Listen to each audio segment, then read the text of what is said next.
The monster of Rostov, Andrei Chikatilo. One of the most sadistic and prolific killers in modern history, Andrei Chikatilo, also known as the Butcher of Rostov, the Red Ripper, and the Rostov Ripper, terrorized Soviet Russia for over a decade. Between 1978 and 1990, Chikatilo brutally murdered at least 53 victims, though the true number may never be known. His crimes were marked by unparalleled savagery, rape, mutilation, dismemberment, and even acts of cannibalism. Operating primarily in the Rostov Oblast region, Chikatilo preyed on the most vulnerable members of society, women, children, and runaways, luring them to secluded areas before committing unspeakable atrocities. His ability to evade capture for so long highlighted significant flaws in the Soviet Union's law enforcement system, as well as the bureaucratic incompetence and denial that allowed him to continue his killing spree unchecked. The story of Andrei Chikatilo is as much about his depravity as it is about the chilling failures of the institutions meant to protect society. This documentary delves deeply into the early life of Chikatilo, the evolution of his monstrous crimes, the harrowing investigation that spanned over a decade, and the trial that finally brought him to justice. A grim beginning in Stalin's Soviet Union. Andrei Romanovich Chikatilo was born on October 16, 1936, in the small village of Yablokhin, located in the Sumy Oblast of Soviet Ukraine. His early life unfolded against the bleak backdrop of Joseph Stalin's regime, a time of immense suffering, poverty, and fear. The Soviet Union's collectivization policies had plunged the countryside into famine, and Chikatilo's family, like many others, struggled to survive. Andrei's parents, Roman and Anna Chikatilo, were peasant farmers who lived in abject poverty. The family's one-room hut offered little respite from the harsh realities of rural life. They often went without food, and Andrei grew up malnourished and weak. His mother frequently told him stories of their firstborn son, Stepan, who had allegedly been kidnapped and cannibalized by starving neighbors during the famine of the Holodomor in the early 1930s. This story, though never confirmed, left an indelible mark on Chikatilo's psyche. The idea of cannibalism, combined with a childhood marred by hunger and deprivation, would later resurface in his crimes in the most grotesque ways. Chikatilo's early years were defined by humiliation, abuse, and a profound sense of inadequacy. His father, Roman, was conscripted into the Red Army during World War II and was later captured by the Nazis, an event that brought shame upon the family. Under Stalin's regime, prisoners of war were often labeled as traitors, and Roman's capture cast a shadow over the Chikatilo household. Andrei's mother, Anna, was a harsh and demanding woman who frequently beat him. She berated him for wetting the bed, a habit that persisted well into his adolescence. On several occasions, she forced him to sleep on the soiled mattress as punishment, further compounding his feelings of shame and worthlessness. At school, Chikatilo was bullied relentlessly. His small stature, poor eyesight, and shy demeanor made him an easy target for ridicule. He struggled academically, particularly in reading and writing, and his social awkwardness left him isolated from his peers. One of the most significant events of Chikatilo's childhood, and one that would later be linked to his crimes, was the discovery of his sexual dysfunction. By his teenage years, Chikatilo realized he was impotent, a condition that caused him immense humiliation. His first sexual experience, attempted with a girl he was courting, ended in failure. This rejection, combined with his deep-seated feelings of inadequacy, fueled a growing resentment toward women and a desire to assert power over them. Despite his troubled upbringing, Chikatilo was determined to rise above his circumstances. He moved to the city of Rostov-on-Don in the early 1950s, where he pursued higher education and eventually earned a degree in Russian literature. He later worked as a teacher, a position that gave him access to young students, many of whom would later become his victims. Chikatilo married his wife, Fina, in the early 1960s, and the couple had 2 children together. Outwardly, he appeared to be a devoted husband and father, but beneath this facade lurked a man consumed by violent fantasies and a deep-seated hatred of women and children. By the mid-1970s, Chikatilo's professional life began to unravel. Accusations of inappropriate behavior toward female students led to his dismissal from several teaching positions. However, his crimes would soon escalate far beyond inappropriate conduct. The turning point in Andrei Chikatilo's life came in December 1978, when he committed his first known murder. His victim was Lena Zakotnova, a 9-year-old girl from the city of Shakhty, a coal mining town near Rostov. On the evening of December 22nd, Chikatilo spotted Lena at a bus station.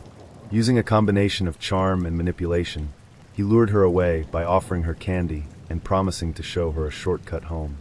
He led her to a secluded area near a riverbank, where his long-suppressed urges erupted in an explosion of violence.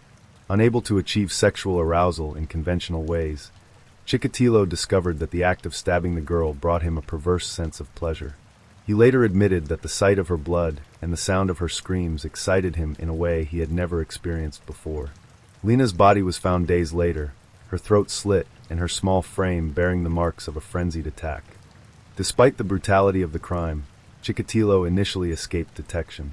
Soviet police, under immense pressure to solve the case quickly, arrested a local man named Alexander Kravchenko, a 25-year-old convicted rapist who had recently been released from prison. Kravchenko, though innocent of Lena's murder, became the perfect scapegoat for the authorities. Under duress, he confessed to the crime, and in 1983, he was executed by firing squad. This miscarriage of justice allowed Chikatilo to continue his killing spree, emboldened by the belief that he was untouchable. Over the next several years, Chikatilo refined his methods and developed a horrifying modus operandi. He targeted vulnerable individuals, runaways, prostitutes, and children, whom he lured to isolated areas with promises of food, money, or shelter. Once alone, he would unleash unimaginable violence upon his victims, stabbing and mutilating them in a frenzy of bloodlust. Chikatilo often gouged out his victims' eyes, a detail that puzzled investigators for years. He later explained that he believed his victims' eyes retained the image of their killer, a superstition rooted in Russian folklore. Another hallmark of Chikatilo's crimes was his tendency to bite and mutilate his victims' bodies. He frequently removed body parts, which he sometimes consumed in acts of cannibalism. This grotesque behavior further underscored the depravity of his crimes and the depths of his psychological torment. The Soviet police were initially ill-equipped to handle a case of this magnitude. Serial killers were considered a Western phenomenon, incompatible with the ideals of a socialist society. As a result, many of the early murders attributed to Chikatilo were dismissed as isolated incidents or the work of multiple offenders. A police report from the early 1980s described one victim, a 13-year-old boy, as having been murdered in a manner suggesting extreme rage. However, the report failed to connect this killing to others in the region, despite the similarities in method and victim profile. Investigators faced numerous challenges, including a lack of forensic technology, bureaucratic interference, and the stigma surrounding sexual violence. Victims' families were often reluctant to report missing loved ones, particularly if the victims were prostitutes or runaways. This allowed Chikatilo to continue his killing spree with little fear of detection. By the mid-1980s, Chikatilo had claimed dozens of victims, each murder more brutal than the last. His ability to evade capture was due in part to his nondescript appearance and unassuming demeanor. He blended seamlessly into society, traveling extensively for work and often choosing victims in towns far from his home in Rostov. Police reports from the time described the discovery of mutilated bodies in forests, fields, and along railway lines. One report, detailing the murder of a 10-year-old girl, noted, "The victim's body showed evidence of multiple stab wounds, severe mutilation, and post-mortem dismemberment. Footprints at the scene suggest the perpetrator dragged the body to its final resting place." Despite these gruesome findings, the police struggled to identify a suspect. The lack of a centralized database or cohesive investigative strategy allowed Chikatilo to remain at large, even as his crimes escalated. By the early 1980s, Andrei Chikatilo had perfected his gruesome methodology, and the frequency of his killings increased dramatically. As his confidence grew, so did the savagery of his crimes. Chikatilo was no longer content with sporadic acts of violence. He began hunting his victims with alarming regularity, often killing multiple times in a single month. The majority of his victims were young children, teenagers, and women, often from marginalized or vulnerable backgrounds. Many were runaways, street children, or sex workers, individuals unlikely to be missed or reported immediately. Chikatilo would approach them in public places like bus stations, train terminals, or markets, offering food, money, or companionship. His demeanor was unassuming, even fatherly, which helped him gain the trust of his victims. Once he had lured them to a secluded location, usually a forest, park, or abandoned area, he would unleash his full sadistic fury. The attacks were frenzied and methodical, blending sexual violence with extreme mutilation. Chikatilo's inability to achieve sexual gratification in conventional ways drove him to kill, as he found a twisted release in the act of stabbing and dismembering his victims. One police report from the early 1980s described the condition of a victim's body. The victim, a female aged approximately 14, was discovered in a wooded area near Rostov. The body displayed multiple stab wounds to the chest, abdomen, and genital region. The eyes had been gouged out, and there was evidence of post-mortem dismemberment and cannibalism. Such reports became disturbingly common as Chikatilo continued his reign of terror. In a society where the concept of serial killers was virtually unknown, the Soviet police were unprepared for the scale and brutality of Chikatilo's crimes. The investigation was hindered by systemic failures, bureaucratic incompetence, and the rigid ideology of the Soviet regime. For years, the authorities refused to acknowledge the possibility of a single individual being responsible for the murders.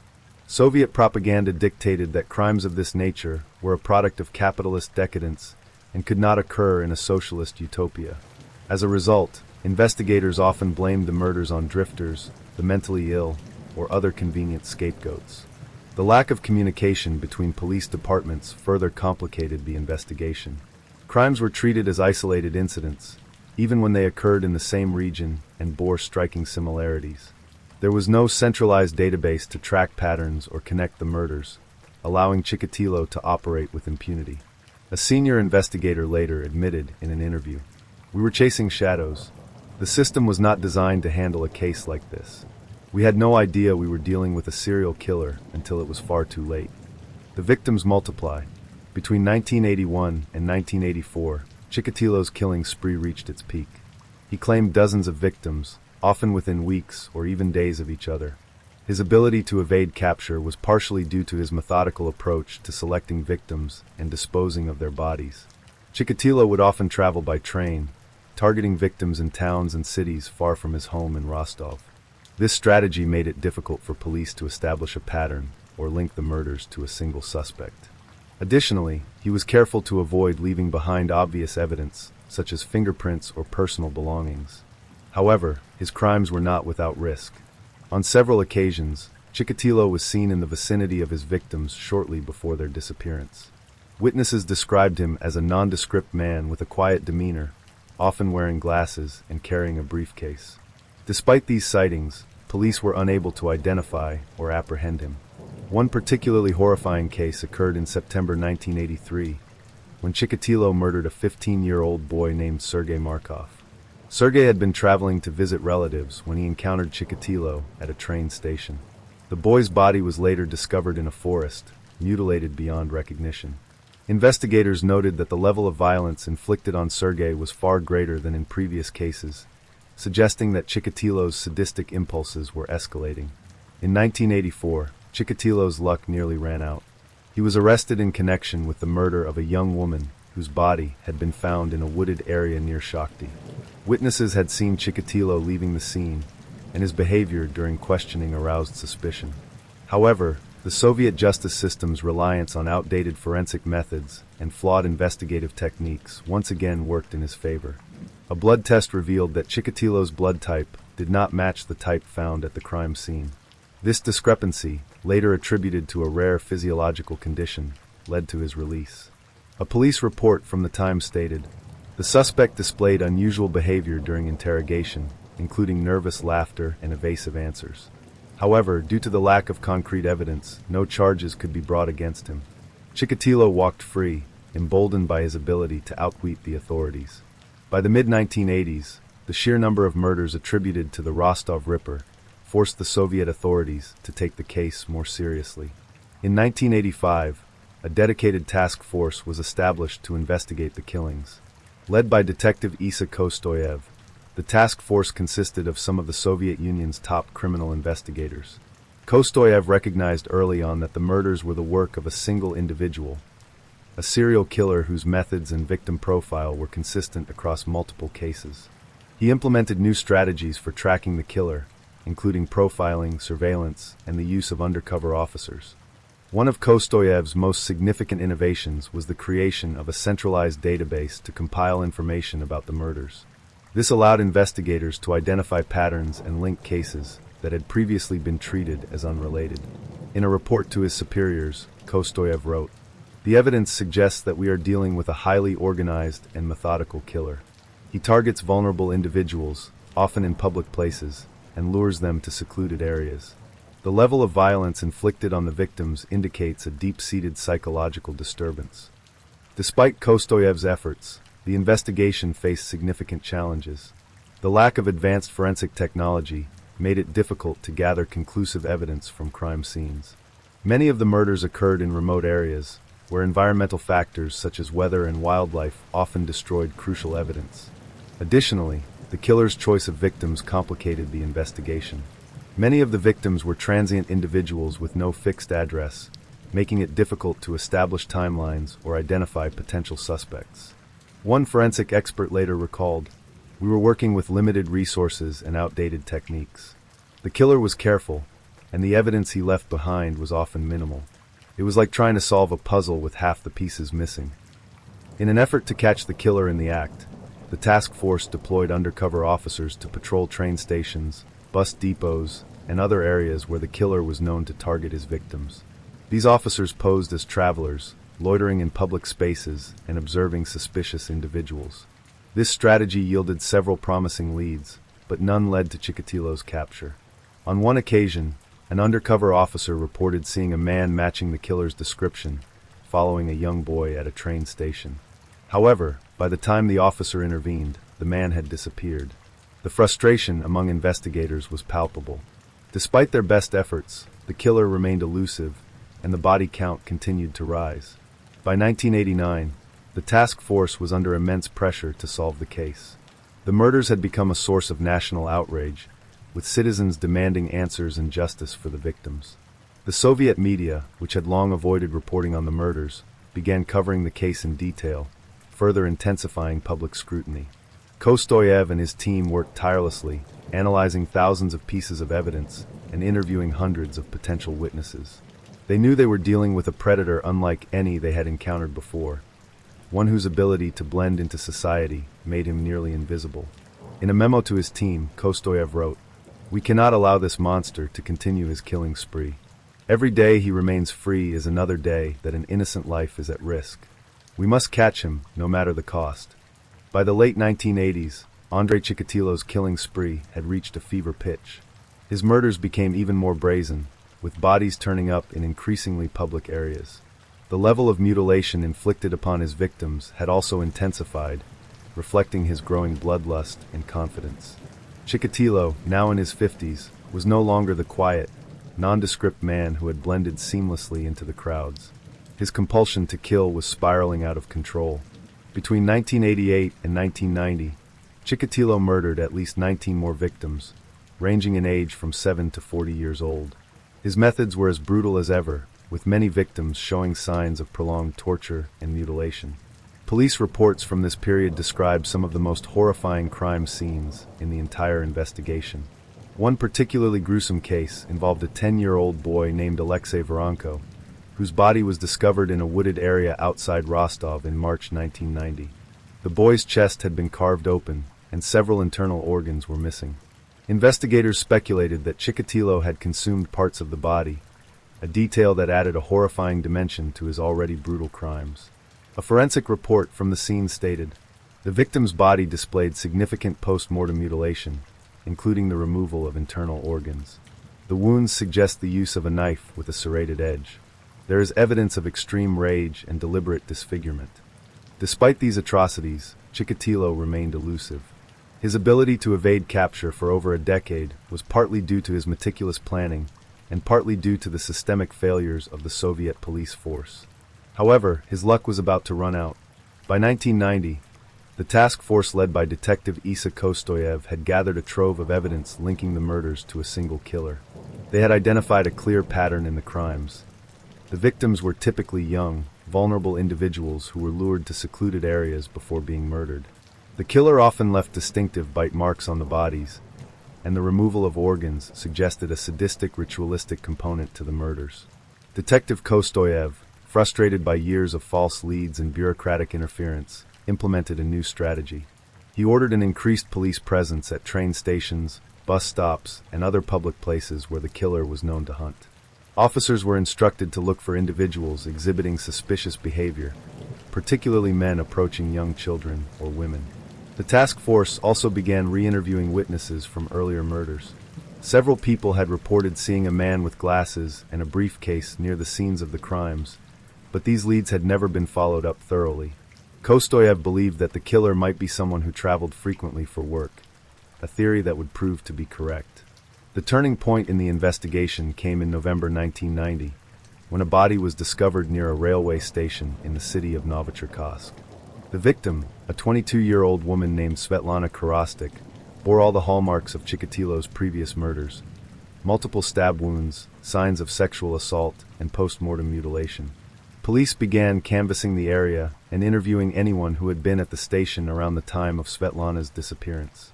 One witness reported seeing a man in his 50s talking to Svetlana shortly before she vanished. The man was described as ordinary-looking, with glasses and a gray coat. 2 days later, an undercover police officer stationed at the same railway station spotted a man matching the description. The man was behaving suspiciously, approaching women and children and attempting to engage them in conversation. When the officer confronted him and asked for identification, the man became nervous and evasive. The suspect was taken into custody and identified as Andrei Chikatilo, a former teacher and current factory worker. He claimed to be in the area on business, but could not provide a clear alibi for his whereabouts on the night of Svetlana's murder. When Chikatilo was arrested, police initially had little concrete evidence to link him to the murders. However, they noticed several key details that matched witness descriptions of the killer.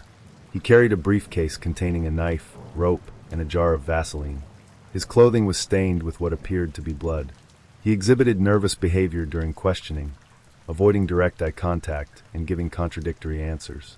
Despite these red flags, Chikatilo denied any involvement in the murders. He portrayed himself as a harmless family man, insisting that he was being falsely accused. One of the investigators present during the interrogation later recalled, "He was calm, almost too calm. He denied everything with a straight face. But there was something in his eyes, something cold and calculating. You could tell he was hiding something." While Chikatilo was being held in custody, forensic experts began analyzing the evidence collected from his home and belongings. Blood and semen samples taken from crime scenes were compared to Chikatilo's DNA. Although earlier investigations had been hampered by outdated forensic methods, advances in DNA testing by 1990 finally provided a breakthrough. The results were conclusive. Chikatilo's DNA matched samples found on multiple victims. Additionally, bite marks on several bodies were compared to Chikatilo's dental impressions, providing further evidence of his guilt. A police report summarizing the findings stated, "The suspect's DNA profile matches biological evidence collected from at least 6 crime scenes. Dental analysis confirms that bite marks on the victims are consistent with the suspect's dental structure. These findings provide irrefutable evidence linking the suspect to the murders." Faced with this overwhelming evidence, Chikatilo's calm demeanor began to crack. During subsequent interrogations, he became increasingly agitated, refusing to answer questions and lashing out at investigators. After days of intense questioning, Chikatilo finally broke. On November 30th, 1990, he confessed to the murders, providing investigators with chilling details about his crimes. Over the course of several days, he described how he had lured his victims, the methods he used to kill them, and his twisted motivations. Chikatilo's confession was both horrifying and revealing. He admitted to killing 56 victims, though he could only provide detailed accounts for 53. He explained that his inability to achieve sexual arousal had driven him to kill, as the act of stabbing and mutilating his victims gave him a sense of power and release. One of the most disturbing aspects of his confession was his lack of remorse. Chikatilo spoke about his crimes in a detached, almost clinical manner, as though he were recounting a routine task. He described his victims as nobodies and claimed that their deaths were meaningless. In one chilling statement, he said, "I was like a mad dog. I did not want to kill, but I could not stop myself. The urge was too strong." As part of his confession, Chikatilo agreed to lead investigators to several undiscovered burial sites.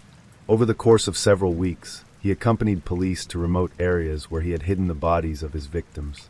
The scenes were harrowing. Many of the remains were little more than skeletons, ravaged by time and the elements. Forensic experts worked tirelessly to identify the victims and piece together the final moments of their lives. One investigator who participated in the searches later said, "Walking through those forests with him was surreal. He would point to a spot and say, 'There's one here.' And every time we would find a body. It was like he was reliving the murders." With his confession, Andrei Chikatilo's double life as a quiet, unassuming family man and a sadistic serial killer was finally exposed. The sheer scale of his crimes shocked the nation and the world, revealing the depths of his depravity and the systemic failures that had allowed him to evade capture for so long. By the time Andrei Chikatilo's arrest and confession became public in early 1991, the sheer brutality and scale of his crimes had sent shockwaves through the Soviet Union and beyond. The revelation that a single man had been responsible for the murders of over 50 people, and had done so with impunity for more than a decade, was almost incomprehensible. The citizens of the Rostov region, where the majority of the murders had occurred, were particularly enraged. For years, parents had warned their children about the dangers of strangers, while authorities had downplayed the possibility of a serial killer operating in their midst. Now the truth was out, and it was far worse than anyone had imagined. News of Chikatilo's crimes dominated headlines, and the details of his sadistic methods captivated and horrified the public. The trial, which promised to bring justice for the victims and their families, became one of the most closely watched events in Russian legal history. Chikatilo's trial was unprecedented in its scope and complexity. He was charged with 53 counts of murder, each requiring meticulous documentation and forensic evidence. Prosecutors faced the daunting task of presenting a cohesive narrative that encompassed more than a decade of killings, each marked by unique yet disturbingly similar details. The presiding judge, Leonid Akubzanov, was tasked with maintaining order in what was expected to be a highly emotional and chaotic courtroom. The victims' families, many of whom had waited years for answers, were determined to see justice served. A key element of the prosecution's case was Chikatilo's detailed confession, in which he had described each murder with chilling precision. Investigators had corroborated his statements with forensic evidence, witness accounts, and the locations of burial sites he had led them to. However, the defense argued that his confession had been coerced and questioned the reliability of the evidence. The trial of Andrei Chikatilo began on April 14, 1992, in the city of Rostov-on-Don. Given the intense public interest and the volatile emotions surrounding the case, strict security measures were put in place. Chikatilo was kept in a steel cage in the courtroom to protect him from potential attacks by enraged family members of the victims. The image of Chikatilo sitting in the cage became one of the most enduring symbols of the trial. Dressed in a drab gray suit, he appeared frail and unassuming, hardly the image of a man capable of such monstrous acts. Yet his demeanor, alternating between indifference, smugness, and bizarre outbursts, revealed the twisted mind behind the facade. One of the most infamous moments of the trial occurred early on when Chikatilo began shouting incoherently, claiming that he was being persecuted and that he was a victim of mistaken identity. At one point, he dropped his pants in the courtroom, proclaiming, "This is what you wanted, isn't it? To humiliate me? Look at me." His erratic behavior only fueled the public's perception of him as a deranged and dangerous individual.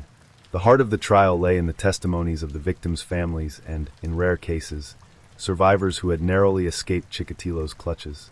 Their accounts painted a harrowing picture of the impact his crimes had on their lives. One of the most moving testimonies came from the mother of a 10-year-old boy who had been murdered in 1984. She described the last time she had seen her son, who had left home to visit a friend and never returned. Through tears, she recounted the agonizing months spent searching for him, only to receive the devastating news that his mutilated body had been found in a forest. "I sent my boy out into the world, and this monster took him from me. He didn't just kill him, he destroyed him. I have no words for the pain I feel. I just want justice." Other families shared similar stories of loss and despair. Some brought photographs of their loved ones to the courtroom, holding them up as they addressed the judge and jury. Their grief was palpable, and their determination to see Chikatilo punished was unwavering. One survivor, a young woman who had been attacked by Chikatilo but managed to escape, provided crucial testimony about his methods.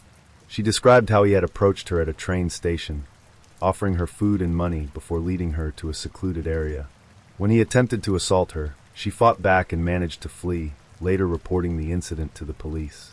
Her account, along with others, helped establish a clear pattern of behavior that linked Chikatilo to the murders. The prosecution presented a mountain of evidence against Chikatilo, much of it gathered during the exhaustive investigation that had finally led to his capture. Key pieces of evidence included DNA analysis. Forensic experts presented DNA evidence linking Chikatilo to several crime scenes. Semen samples found on the victims matched his genetic profile, leaving no doubt about his involvement. Bite marks. Dental impressions taken from Chikatilo matched bite marks found on multiple victims. Forensic odontologists testified that the likelihood of the marks belonging to anyone else was virtually non-existent. Witness accounts. Numerous witnesses had seen Chikatilo with his victims shortly before their disappearances. These accounts were corroborated by his confession and the locations of burial sites he had revealed to investigators. Murder weapons. A knife found in Chikatilo's possession at the time of his arrest matched the wounds inflicted on several victims. Each piece of evidence painted an irrefutable picture of Chikatilo's guilt. Chikatilo's defense team, led by court-appointed attorney Mikhail Kaislov, faced an uphill battle. With overwhelming evidence against their client, their only viable strategy was to challenge the validity of his confession and argue that he was not mentally fit to stand trial. Kaislov claimed that Chikatilo's confession had been obtained under duress, and that his erratic behavior in court was evidence of severe mental illness. He called on several psychiatrists to testify about Chikatilo's psychological state, suggesting that he suffered from schizophrenia or a similar disorder that rendered him incapable of understanding the consequences of his actions. However, the prosecution countered with testimony from their own experts, who argued that while Chikatilo exhibited signs of personality disorders, he was fully aware of his crimes and had deliberately planned them. After a trial that lasted 6 months and included testimony from over 200 witnesses, the court reached its verdict on October 15, 1992. Andrei Chikatilo was found guilty of 52 counts of murder. One charge was dropped due to lack of evidence, and sentenced to death by firing squad. As the judge read the verdict, the courtroom erupted in applause. Family members of the victims wept openly, embracing one another as they finally received the justice they had waited so long for. In his final statement, Chikatilo showed no remorse for his actions. Instead, he rambled incoherently about his innocence and claimed that he was the victim of a conspiracy. His words fell on deaf ears, as the court and the public had already made up their minds about the man who had become known as the Rostov Ripper. Chikatilo spent the next 2 years on death row, during which time he was held in solitary confinement. He reportedly showed little emotion during this period, alternating between bouts of self-pity and moments of defiance.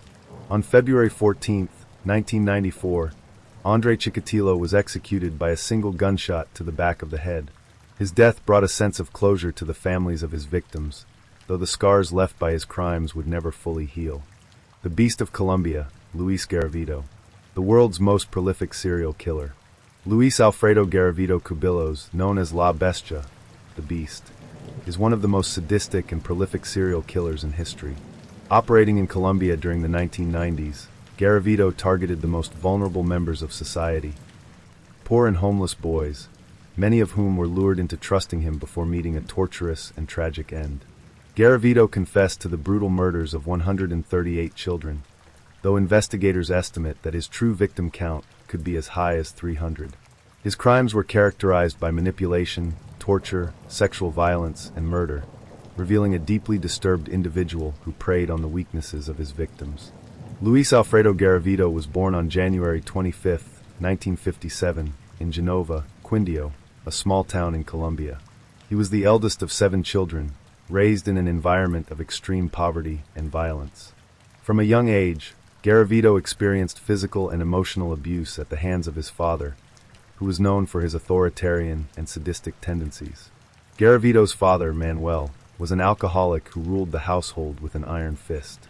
He regularly beat his wife and children, often singling out Luis for the most severe punishments. The young boy was forced to endure hours of verbal humiliation, physical beatings, and neglect. To make matters worse, his father would often berate him for showing any signs of weakness or emotion, fostering an environment where fear and anger became Garavito's dominant emotions. In interviews conducted years later, Garavito revealed that his father not only beat him, but also forced him to watch as he inflicted violence on his mother and siblings. This exposure to unchecked brutality left deep psychological scars on the young boy, planting the seeds of the sadism he would later unleash on his victims. Garavito's childhood was further marred by sexual abuse, a factor that criminologists believe played a significant role in shaping his violent tendencies. At the age of 7, he was molested by a neighbor, an event that left him deeply traumatized. This pattern of abuse continued throughout his early years, as Garavito became a target for older men who exploited his vulnerability and isolation. These experiences instilled in Garavito a sense of shame and self-loathing, which he carried into adulthood. He later admitted that the abuse he suffered as a child contributed to his warped perception of relationships and sexuality. A psychologist who interviewed Garavito after his arrest noted, "The combination of physical abuse, emotional neglect, and sexual trauma created a perfect storm of psychological damage." Garavito's actions as an adult were a twisted reflection of the violence and humiliation he endured as a child. As a teenager, Garavito began exhibiting troubling behaviors that hinted at his darker inclinations. He became known for his short temper, frequent outbursts of anger, and difficulty forming meaningful relationships. He also developed a fascination with power and control, often bullying younger children and animals. At school, Garavito was a poor student who struggled academically and socially. He was often mocked by his peers for his awkwardness and lack of confidence, further deepening his feelings of inadequacy.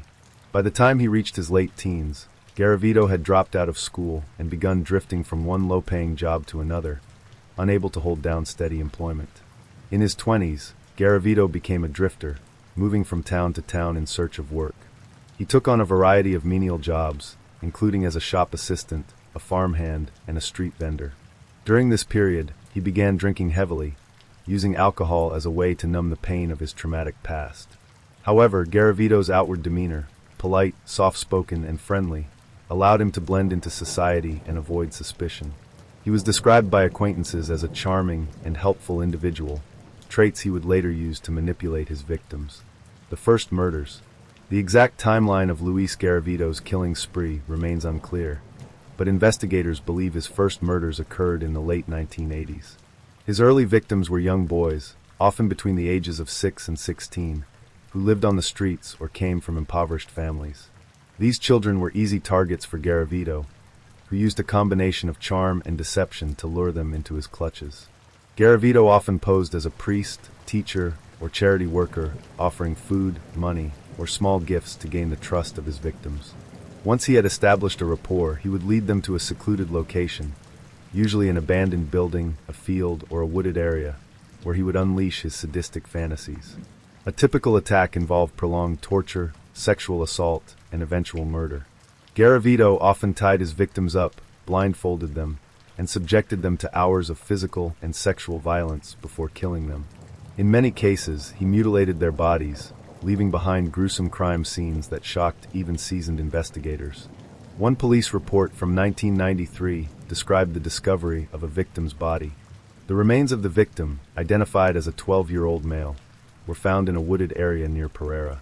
The body displayed multiple stab wounds, evidence of sexual assault, and post-mortem mutilation. The victim's hands were bound, and a blindfold was found near the scene.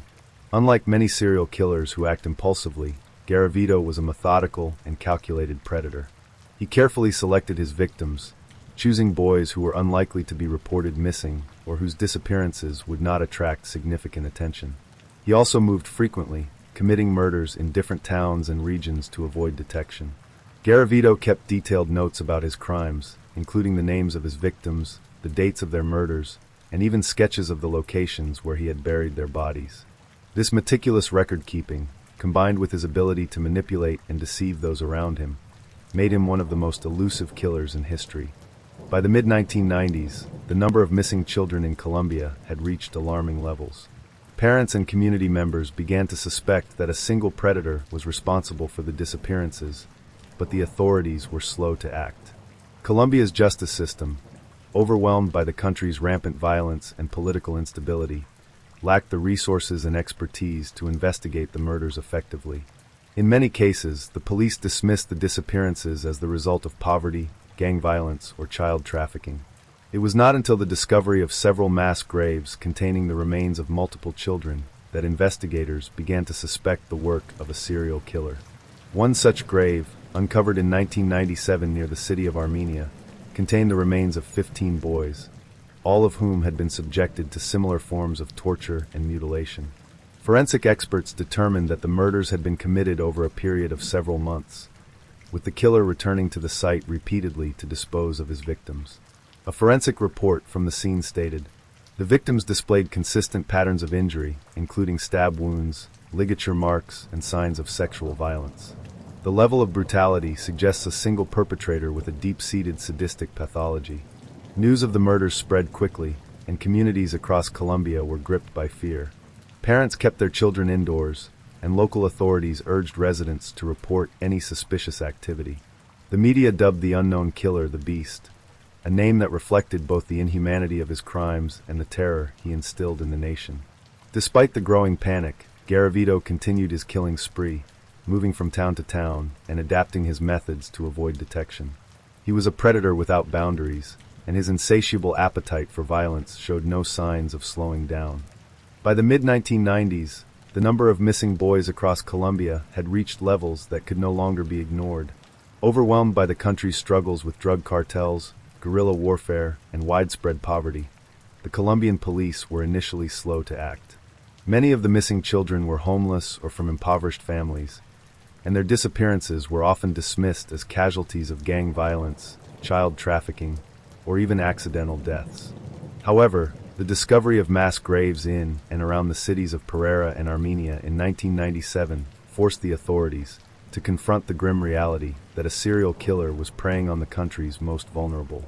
These graves, containing the remains of multiple children, displayed horrifying patterns of violence. Victims had been tied up, tortured, sexually assaulted, and mutilated. One of the most critical turning points came when a farmer stumbled upon a mass grave near the town of Genova, Luis Garavito's hometown. Investigators quickly realized that the murders followed a consistent pattern.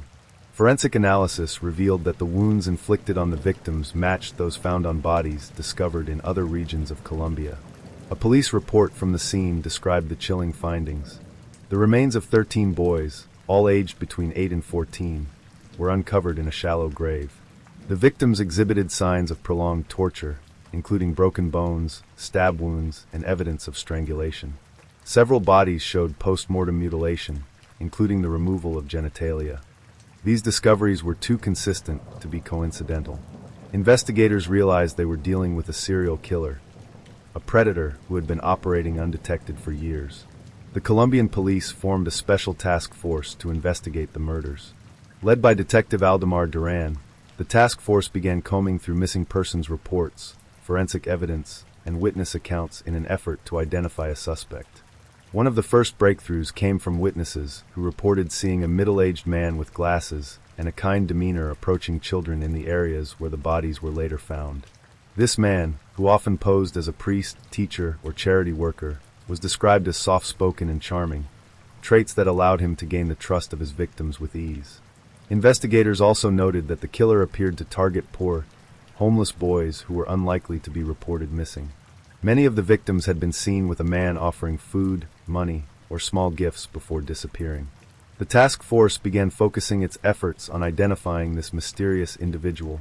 Forensic experts analyzing the bodies uncovered several key details that pointed to a single perpetrator. The injuries inflicted on the victims were disturbingly similar. Torture. The victims showed signs of prolonged suffering, including broken bones, deep cuts, and burns. Sexual assault. All of the boys had been sexually assaulted, a pattern that underscored the sadistic nature of the killer. Mutilation. Many of the bodies had been mutilated post-mortem, including the removal of genitalia and other body parts.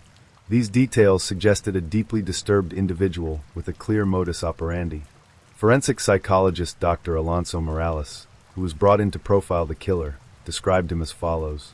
This is a predator who derives pleasure from dominance and control. The torture and mutilation are not incidental, they are central to his crimes. He is methodical, calculating, and driven by an insatiable need for power. With a clearer understanding of the killer's methods, the task force expanded its investigation nationwide. They began collecting reports of missing boys from towns and cities across Colombia, mapping out the locations where bodies had been discovered. The results were staggering. Dozens of unsolved cases matched the killer's profile, suggesting that his crimes spanned years and covered vast distances. One troubling aspect of the investigation was the killer's mobility. He appeared to move frequently, often targeting children in rural or impoverished areas before disappearing without a trace. This made it difficult for authorities to track him, as he left no clear pattern of movement. As more evidence came to light, the media began reporting on the murders, dubbing the unknown killer La Bestia, the Beast. The public was gripped by fear, and parents across Colombia kept their children indoors, terrified that they might become the next victims. The breakthrough that would ultimately lead to Garavito's capture came in 1998, when a witness in the town of Villavicencio reported seeing a man behaving suspiciously around a group of children. The man, described as middle-aged with glasses and a distinctive limp, had been offering the children candy and asking them to accompany him to a nearby park. Police in Villavicencio began searching for the suspect, and their efforts paid off when they found Luis Garavito wandering the streets. He was carrying a bag containing personal items, including photographs of young boys, a diary detailing his movements, and a collection of small trinkets and toys. These items immediately raised suspicions, and Garavito was taken into custody. During his initial interrogation, Garavito denied any involvement in the murders. However, investigators noticed inconsistencies in his story and began comparing his movements to the locations where victims had been found. The similarities were undeniable. A search of Garavito's home revealed a disturbing collection of items that provided further evidence of his guilt. Among the items recovered were child-sized clothing and shoes that matched descriptions of some of the victims, photographs and drawings of children, many of whom appeared to be in distress, a notebook containing detailed entries about his crimes, including the names of victims, dates, and locations. One entry, dated March 1997, read, "Today, I found a boy near the bus station. He was hungry, so I offered him some bread. We walked to the field, and I did what I always do. He didn't scream as much as the others." This chilling confession, combined with the forensic evidence linking Garavito to multiple crime scenes, left no doubt about his guilt. Breaking the beast. Initially, Garavito denied any involvement in the murders. He maintained his innocence during hours of interrogation, claiming that he was being framed. However, as investigators presented him with the overwhelming evidence against him, his resolve began to crumble. On April 22, 1999, Garavito confessed to the murders, providing investigators with a detailed account of his crimes. Over the course of several days, he described how he had lured his victims, the methods he used to torture and kill them, and the satisfaction he derived from their suffering. Garavito admitted to murdering 138 boys, though he claimed that he could not remember the exact number. He revealed that he had kept detailed records of his crimes, which he referred to as his trophies. During his confession, Garavito displayed little remorse. He spoke about his victims in a detached, almost clinical manner, as though recounting a routine activity. He described the act of killing as a compulsion he could not control, likening it to an addiction.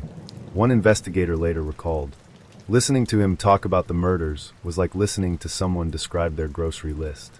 There was no emotion, no regret, only a cold, calculated recounting of what he had done."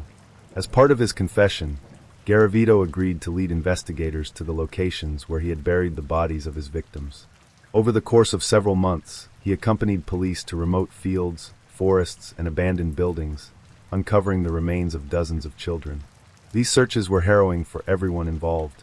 The sight of small skeletons, often bound and buried in shallow graves, left a lasting impact on the investigators and forensic teams. Forensic anthropologist Dr. Maria Elena Perez, who worked on the case, said, "Every grave we uncovered was a reminder of the horrors these children endured. It was difficult to comprehend the scale of his crimes and the pain he caused." Luis Garavito's arrest and confession in 1999 shocked the world.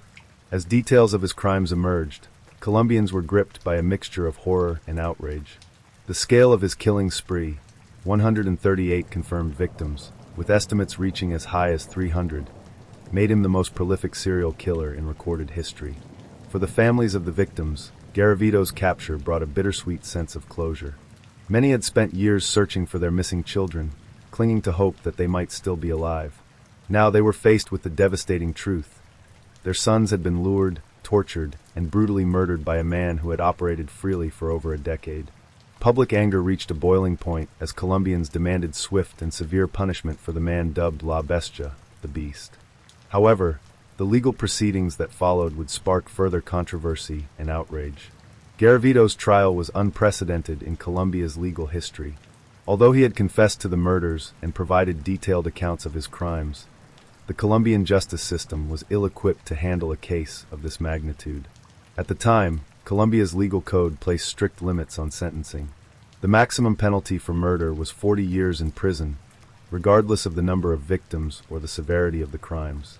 This meant that even though Garavito had killed over 100 children, he would not face the death penalty or life imprisonment, as neither punishment existed under Colombian law. To make matters worse, Garavito's cooperation with authorities, his confession, his willingness to lead police to burial sites, and his detailed accounts of the murders qualified him for sentence reductions under Colombian law. This legal framework enraged the public, who felt that the system was incapable of delivering justice for the heinous crimes Garavito had committed. Protests erupted across the country, with citizens demanding changes to the law and harsher penalties for violent offenders. Garavito's trial began in October 1999, just months after his arrest.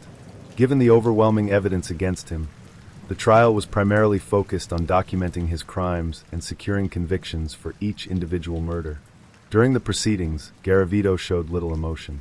He listened calmly as prosecutors described the brutal details of his crimes, including the torture and mutilation of his young victims. He occasionally nodded or took notes, but he rarely displayed any visible reaction.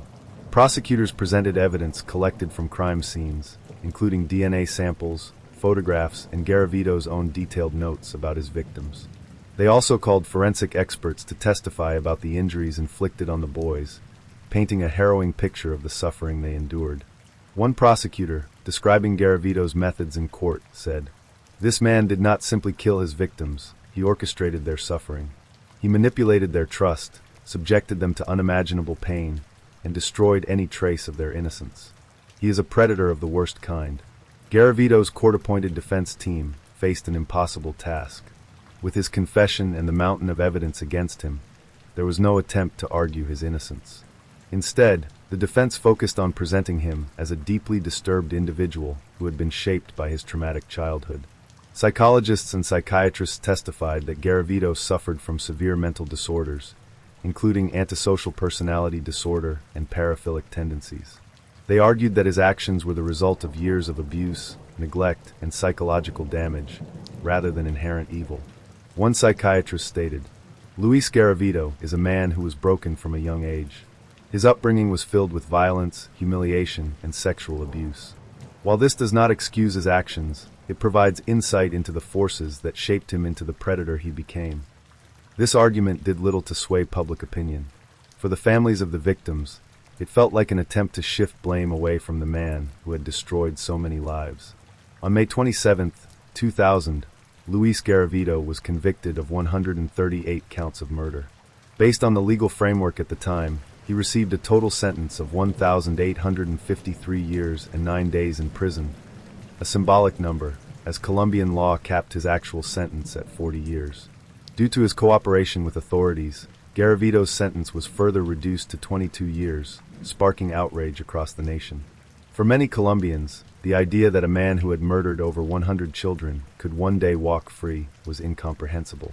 One mother, whose 11-year-old son had been one of Garavito's victims, spoke to reporters outside the courthouse. "How can this be justice? How can a man who destroyed so many families be allowed to live, let alone be released one day? My son is gone forever, but this monster gets to breathe, eat, and sleep. It's not fair." The judge presiding over the case acknowledged the shortcomings of the legal system, but emphasized that the court was bound by the law as it stood. Garavito was sent to a high-security prison, where he was placed in solitary confinement for his own protection. Even among hardened criminals, his crimes were considered unforgivable, and authorities feared that other inmates would attempt to kill him. In prison, Garavito reportedly underwent therapy and expressed a desire to atone for his actions. He claimed to have found God and requested permission to write a book about his life, which he said would serve as a warning to others. These claims were met with skepticism, as many viewed them as self-serving attempts to reduce his sentence further.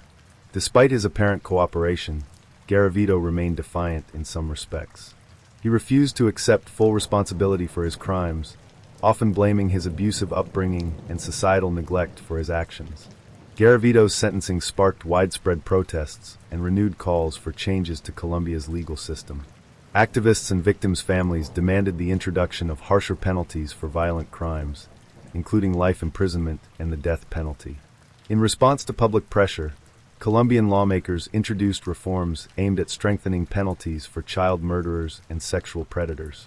However, these changes could not be applied retroactively, meaning that Garavito's reduced sentence remained unchanged. As of 2023, Garavito remains incarcerated, though his reduced sentence has brought him dangerously close to potential release. Under Colombian law, prisoners who demonstrate good behavior can earn additional reductions in their sentences, paving the way for Garavito's possible release in the near future. This prospect has reignited public outrage, with many arguing that someone capable of such horrific crimes should never be allowed to re-enter society. Victims' families and advocacy groups have called for the government to block his release, citing the risk he poses to the public. One activist stated, "Luis Garavito is not just a criminal, he is a monster. No amount of therapy or rehabilitation can erase the pain he caused or guarantee that he won't harm again. He must never be allowed to walk free." The story of Luis Garavito is a grim reminder of the depths of human depravity and the vulnerabilities of society's most marginalized members. While his crimes shocked the world, they also highlighted the urgent need for systemic change to protect children and hold predators accountable.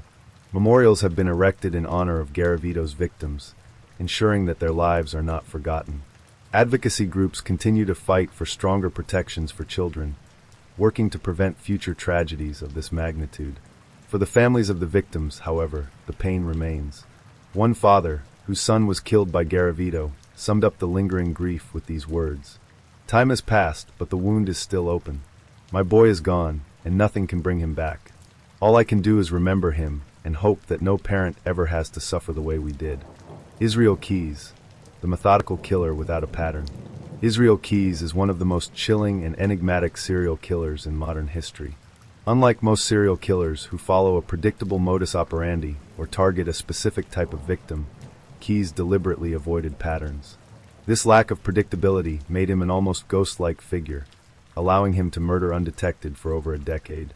His calculated strategies, his ability to blend into society, and his meticulous planning earned him a dark reputation as one of the most methodical killers ever seen. Keyes' story defies the traditional narratives of serial killers. His victims ranged in age, gender, and location, making him extraordinarily difficult to track. It was only through a critical mistake that he was finally apprehended in 2012, unleashing a flood of confessions that hinted at an even greater number of atrocities than initially suspected. This account explores his life, his crimes, and the terrifying revelations that followed his capture, leaving investigators and the public alike haunted by the unanswered questions he left behind. A birth into isolation. Israel Keyes was born on January 7, 1978, in Richmond, Utah, as the second of 10 siblings in a family that would become synonymous with isolation and extremism. His parents, Heidi and John Jeffrey Keyes, were devout believers in a strict and fringe religious ideology. They rejected modern conveniences, mainstream society, and the government, choosing instead to live entirely off the grid. When Israel was young, the family moved to a remote cabin in Colville, Washington, deep in the woods, with no electricity, running water, or access to outside resources. The Keyes family's reclusive lifestyle was further compounded by their affiliation with a Christian fundamentalist movement that embraced white supremacist ideology. The children's upbringing was marked by rigid control, a lack of exposure to the outside world, and frequent indoctrination into extreme beliefs.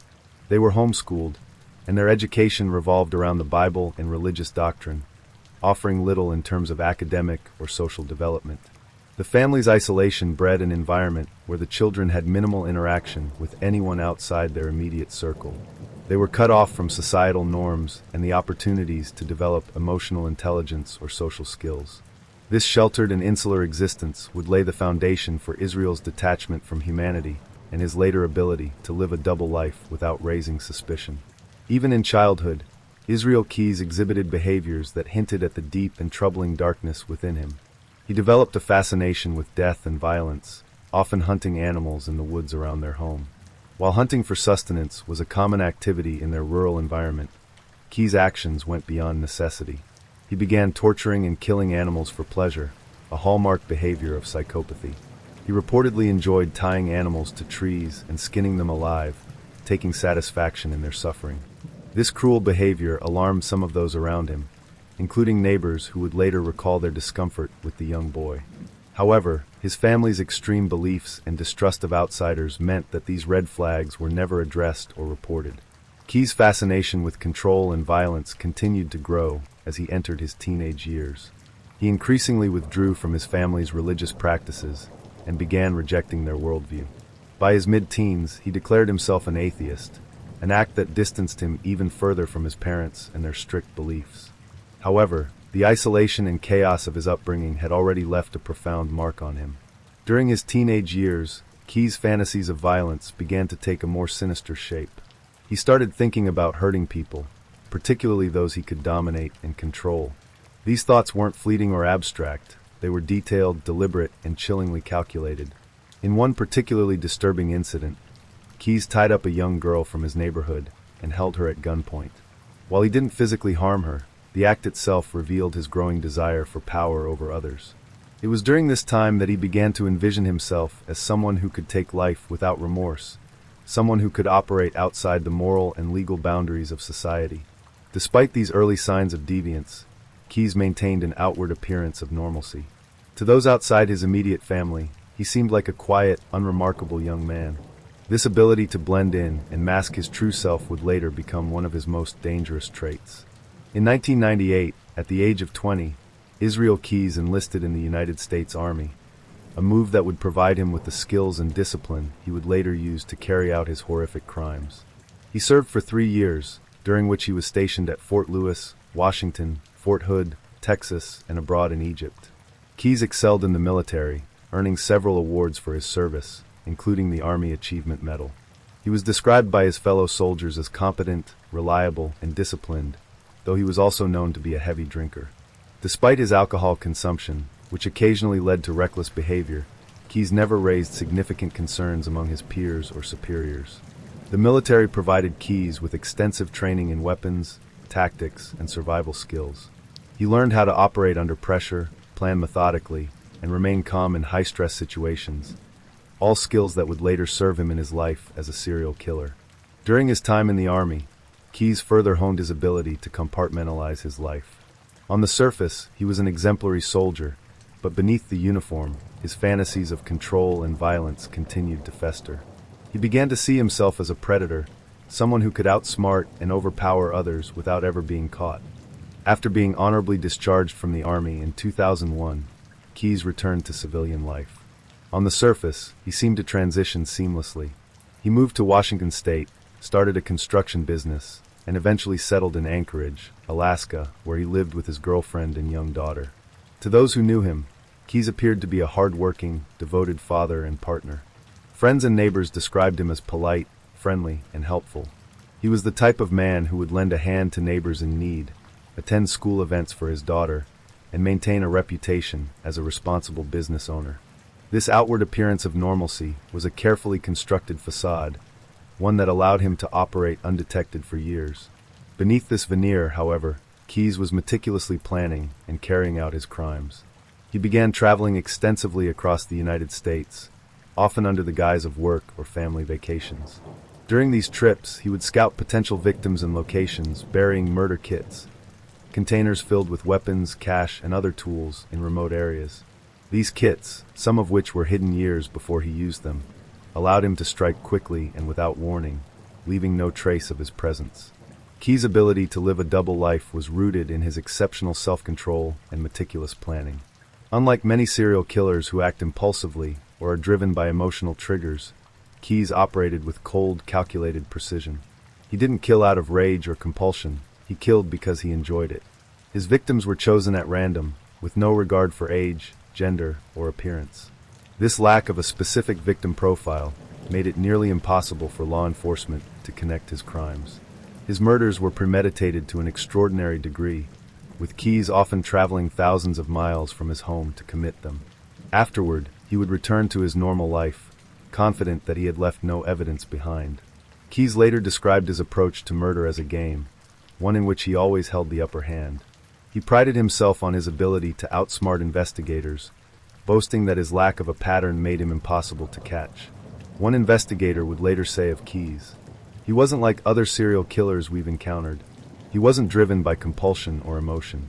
He was methodical, calculated, and terrifyingly efficient. He killed because he could, and because he enjoyed it."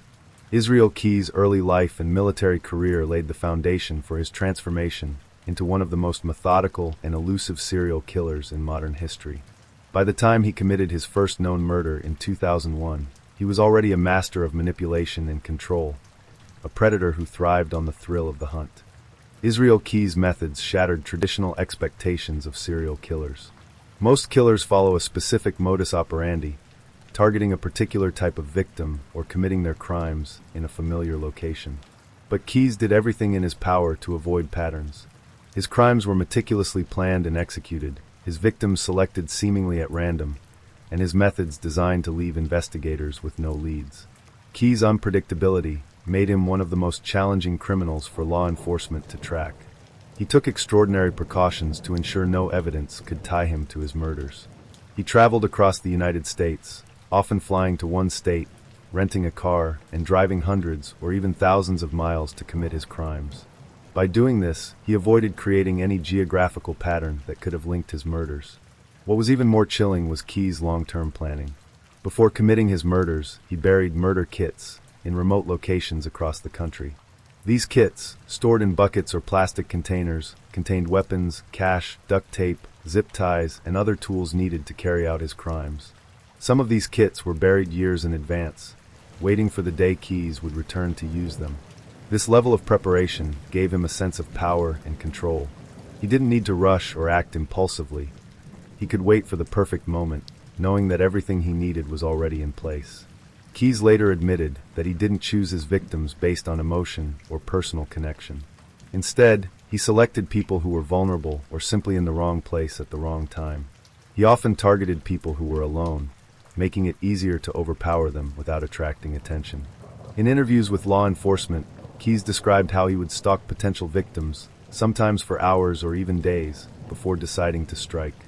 He took pride in his ability to blend into his surroundings, to appear unthreatening and ordinary. One investigator later said, "Keyes didn't kill because he was compelled to.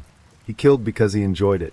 He thrived on the planning, the control, and the fear he instilled in his victims.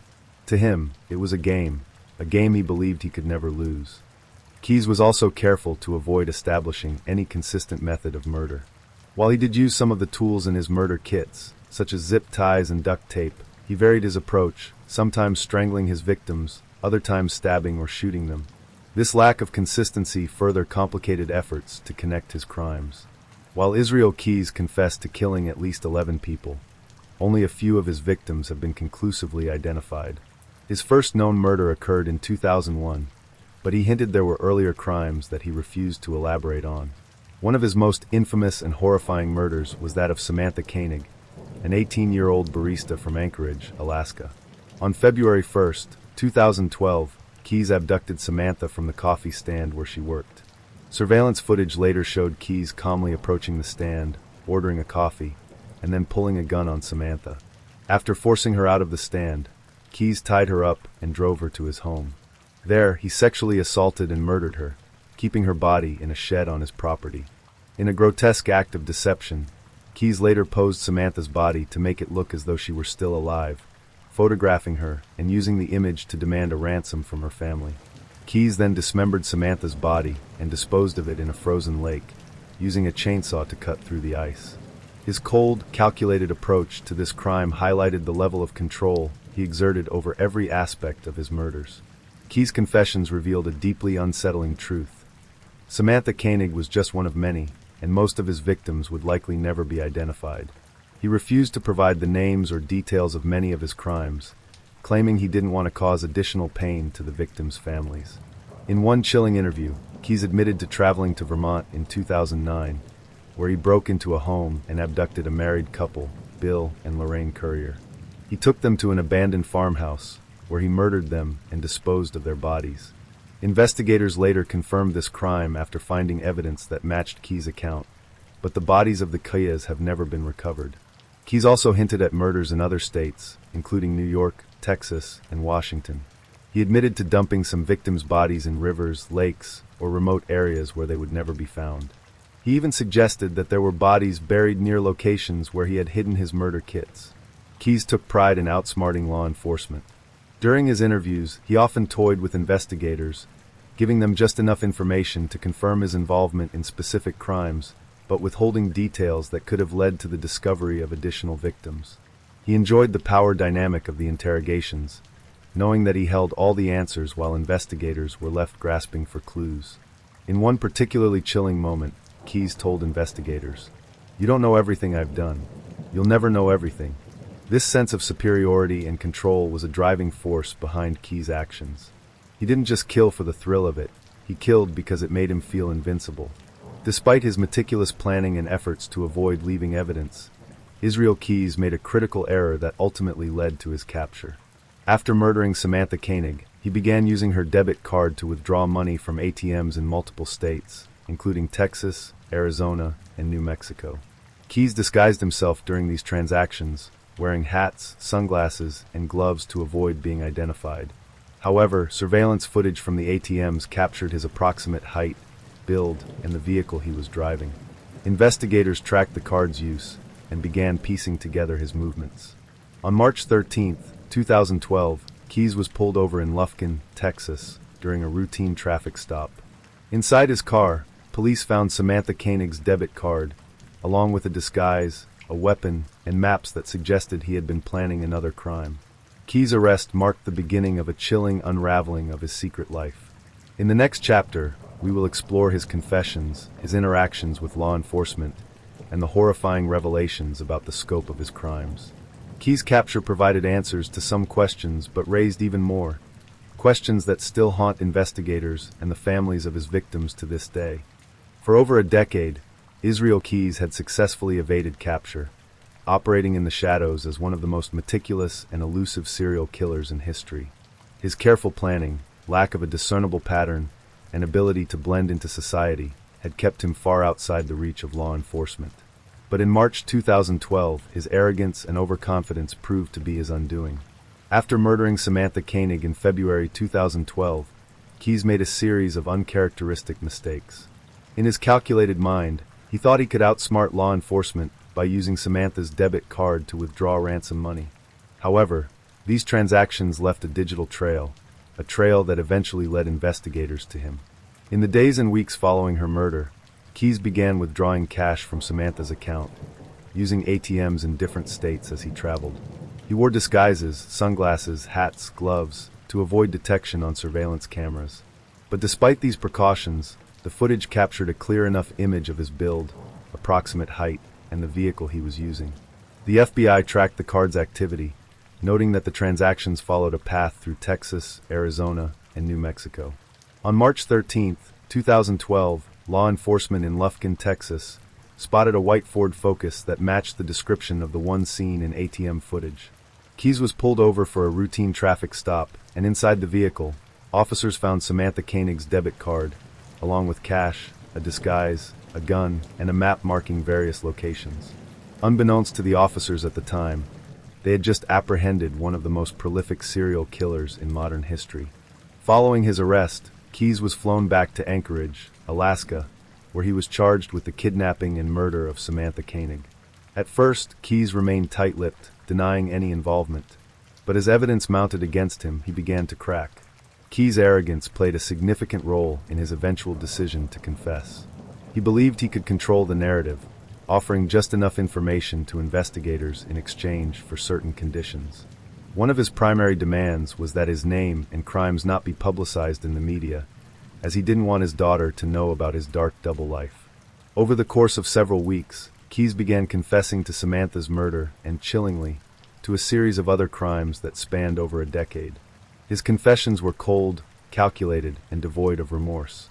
Keyes calmly recounted the events leading up to Samantha Koenig's murder, speaking about it as though it were a routine task. On the night of February 1st, 2012, he had approached the coffee stand where Samantha worked. He ordered a drink, then drew a gun and forced her into his truck. Keyes explained how he had taken Samantha to his home, where he tied her up in a shed and left her alone while he went back inside to prepare for what he called his work. He described returning to the shed, sexually assaulting her, and then strangling her to death. The most disturbing part of his confession was his post-murder actions. Keyes admitted to freezing Samantha's body in his shed for several days. During this time, he crafted a ransom note and posed Samantha's body to make it appear as though she were still alive. He applied makeup to her face and sewed her eyelids open to give the illusion of life, then photographed her to send to her family as proof she was still alive. After collecting the ransom money, Keyes dismembered Samantha's body and disposed of her remains in Matanuska Lake, cutting a hole in the frozen ice with a chainsaw. Throughout his confession, Keyes showed no emotion or remorse. To him, Samantha was nothing more than a pawn in his twisted game. As the interrogations continued, Keyes began to open up about other murders. He admitted to killing Bill and Lorraine Currier, a married couple from Essex, Vermont, in June 2011. Keyes had flown to Chicago, rented a car, and driven over 1,000 miles to Vermont, where he used one of his pre-buried murder kits to carry out the crime. He broke into the Kia's home in the middle of the night, armed with a gun and zip ties. After capturing the couple, he took them to an abandoned farmhouse. According to Keyes, he shot Bill Currier first, then sexually assaulted and strangled Lorraine. He left their bodies in the farmhouse, which was later demolished before investigators could recover the remains. Keyes' recounting of the events was disturbingly calm, as though he were narrating a mundane task. He admitted that he had no personal connection to the Kias. They were simply in the wrong place at the wrong time. Keyes continued to taunt investigators with vague admissions about other murders. He claimed to have killed at least 11 people, but he refused to give specific details about most of his victims. He hinted at murders in New York, Texas, Washington, and other states, but offered few clues that would help identify the victims or locate their bodies. In one chilling statement, Keyes admitted to dumping bodies in lakes, rivers, and other remote locations, ensuring they would never be found. He spoke of his murder kits scattered across the country, which he had buried years in advance, waiting for the perfect opportunity to use them. For investigators, these confessions were both revealing and deeply frustrating. While Keyes provided enough information to confirm his involvement in some cases, he withheld critical details about others. He enjoyed the control he held over law enforcement, knowing that the full extent of his crimes would likely never be uncovered. As investigators delved deeper into Keyes' confessions, they began to understand the depth of his depravity. Unlike many serial killers who are driven by compulsion or a specific psychological trigger, Keyes killed purely for the thrill of it. He described murder as a hobby, something he did because he enjoyed the planning, the hunt, and the act itself. Keyes also admitted to studying other serial killers, including Ted Bundy, and prided himself on being more methodical and elusive. He described himself as a hunter, someone who could stalk and kill without ever being caught. One investigator later described Keyes as a pure predator. He wasn't driven by rage or personal grudges. He killed because he wanted to, because it gave him a sense of power and control. He thrived on the fear he instilled in his victims. On December 2nd, 2012, while awaiting trial in an Anchorage, Alaska jail, Israel Keyes was found dead in his cell. He had slit his wrists and strangled himself with a bedsheet, leaving behind a blood-stained suicide note. The note, however, provided no answers about his other victims. Instead, it was a rambling, macabre ode to violence and chaos, further cementing his legacy as one of the most chilling killers in history. Keyes' death left investigators with countless unanswered questions. How many victims had he truly killed? Where were their bodies? How many lives had been shattered by his calculated cruelty? Despite his death, the search for his victims continues. Law enforcement agencies across the country are working to connect Keyes to unsolved cases, using the limited information he provided before his death. His murder kits, some of which have been recovered, serve as haunting reminders of the lives he destroyed and the meticulous planning that made him so difficult to catch. The story of Edmund Kemper, the co-ed killer. Among the pantheon of notorious serial killers, Edmund Kemper III, also known as the co-ed killer, stands out not only for the gruesome nature of his crimes, but also for his chilling intelligence and deeply disturbing psychology. Kemper's story is one steeped in childhood trauma, psychological manipulation, and a profound need for control and dominance. Standing at 6 feet 9 inches with a sharp intellect and an unnervingly calm demeanor, Kemper was able to manipulate those around him, including law enforcement, while committing some of the most heinous murders in modern history. Between 1964 and 1973, Kemper murdered 10 people, including his grandparents, his mother, and 6 young women whom he picked up as hitchhikers. But what makes Kemper's case so compelling is not just the brutality of his crimes, but also the depth of his introspection. Kemper openly discussed his motives and inner demons after his capture, offering an unfiltered look into the mind of a killer who understood the horror of his actions, yet felt powerless to stop himself. This is the story of Edmund Kemper, the man who murdered not just to kill, but to dominate, control, and fulfill his darkest fantasies. Edmund Emil Kemper III was born on December 18, 1948, in Burbank, California, into a family that would become the source of his deepest scars. His father, Edmund Emil Kemper Jr., was a World War II veteran who worked as an electrician, while his mother, Clarnell Elizabeth Strandberg, was a domineering and emotionally abusive woman. From the very beginning, Kemper's home life was volatile. Kemper's parents divorced when he was 9 years old, a pivotal moment that would shape the trajectory of his life. After the divorce, Kemper lived primarily with his mother and 2 sisters in Helena, Montana. Clarnell was a harsh, overbearing woman who seemed to reserve her deepest contempt for her only son. She frequently belittled and humiliated him, calling him worthless, and predicting that no woman would ever love him. Clarnell's cruelty left deep emotional wounds, and Kemper would later describe her as a woman who hated me from the start. Adding to his misery, Kemper was physically large and awkward for his age, standing over 6 feet tall by the time he was a teenager. His size, combined with his shy and introverted nature, made him a target for bullying at school. The rejection he faced from both his peers and his mother created a profound sense of loneliness and inadequacy, feelings that would fester and grow darker as he aged. Even as a child, Kemper exhibited troubling behaviors that hinted at the violent urges lurking beneath the surface. He developed a fascination with death and began to experiment with killing animals. At the age of 10, he buried the family cat alive and later dug it up to decapitate it. He also killed another cat with a knife, describing the act as a way to feel in control. These early acts of cruelty toward animals are a hallmark of psychopathy, and for Kemper, they were the first steps toward his eventual descent into murder. Kemper's fantasies of violence were not limited to animals. He later admitted that as early as childhood, he began harboring dark thoughts about killing his mother. The hatred he felt for Clarnell was all-consuming, and he often imagined elaborate scenarios in which he would kill her to escape her control. In addition to his violent tendencies, Kemper displayed other deeply disturbing behaviors. He created games with his sisters that revolved around death, such as pretending to execute or bury each other. When asked what kind of games he liked to play as a child, Kemper chillingly replied, "Gas chamber and electric chair were my favorites." By the time he was a teenager, it was clear that Kemper's psychological issues were escalating. But rather than seek help for her son, Clarnell chose to isolate him further. She forced him to sleep in the basement, claiming she was afraid he would harm his sisters. The basement was cold, dark, and filled with rats, a physical manifestation of the emotional deprivation and rejection Kemper felt. At the age of 15, Kemper could no longer tolerate his mother's abuse and decided to run away. He fled to Van Nuys, California, to live with his father, whom he idolized as a potential savior from his mother's cruelty. However, Kemper's father had remarried and started a new family, and he was unwilling to take in his troubled teenage son.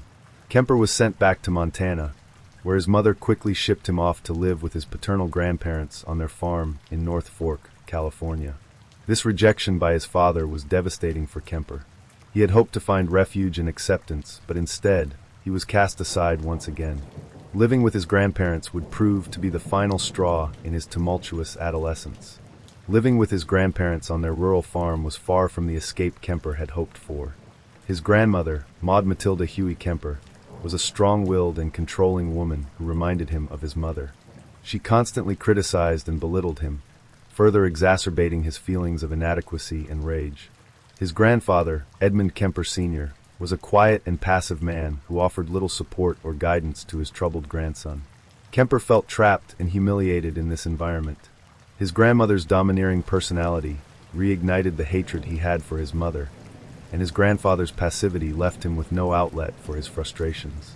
These feelings of resentment, combined with his growing fantasies of violence, created a dangerous psychological cocktail.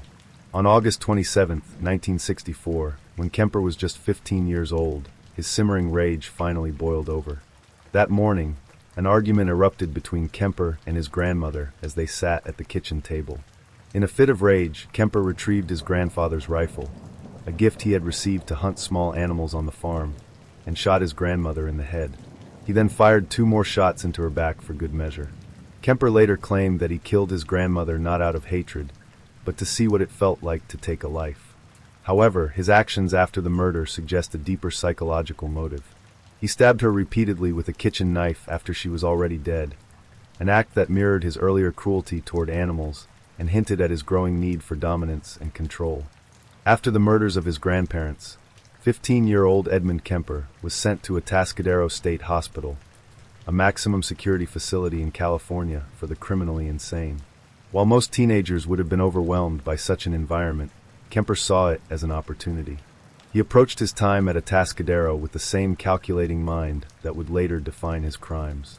Far from being rehabilitated, Kemper used his years at the hospital to sharpen his intellect, study human psychology, and refine his ability to manipulate others. Atascadero psychologists initially diagnosed Kemper with paranoid schizophrenia, but this diagnosis was later questioned.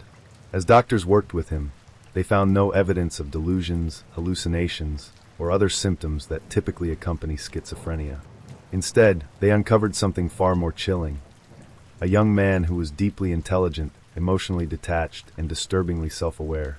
Kemper quickly distinguished himself from other patients at Atascadero. His IQ was tested at 145, placing him in the genius range, and he used his intelligence to navigate the institution with ease. He became a model patient, charming doctors and staff with his cooperative demeanor and willingness to participate in therapy. During therapy sessions, Kemper openly discussed his crimes and his fantasies of violence. He admitted that he had killed his grandmother to know what it felt like, and confessed to harboring deep-seated hatred toward his mother, whom he blamed for much of his psychological turmoil. Despite his honesty, Kemper displayed no remorse for his actions. Instead, he spoke about them with a cold, clinical detachment, as though he were describing someone else's life. Kemper's ability to articulate his thoughts and emotions impressed the hospital staff. They saw him as someone who was deeply troubled but capable of rehabilitation. What they didn't realize was that Kemper was studying them just as intently as they were studying him. While at Atascadero, Kemper gained access to the files of other inmates, volunteering to assist staff with clerical work.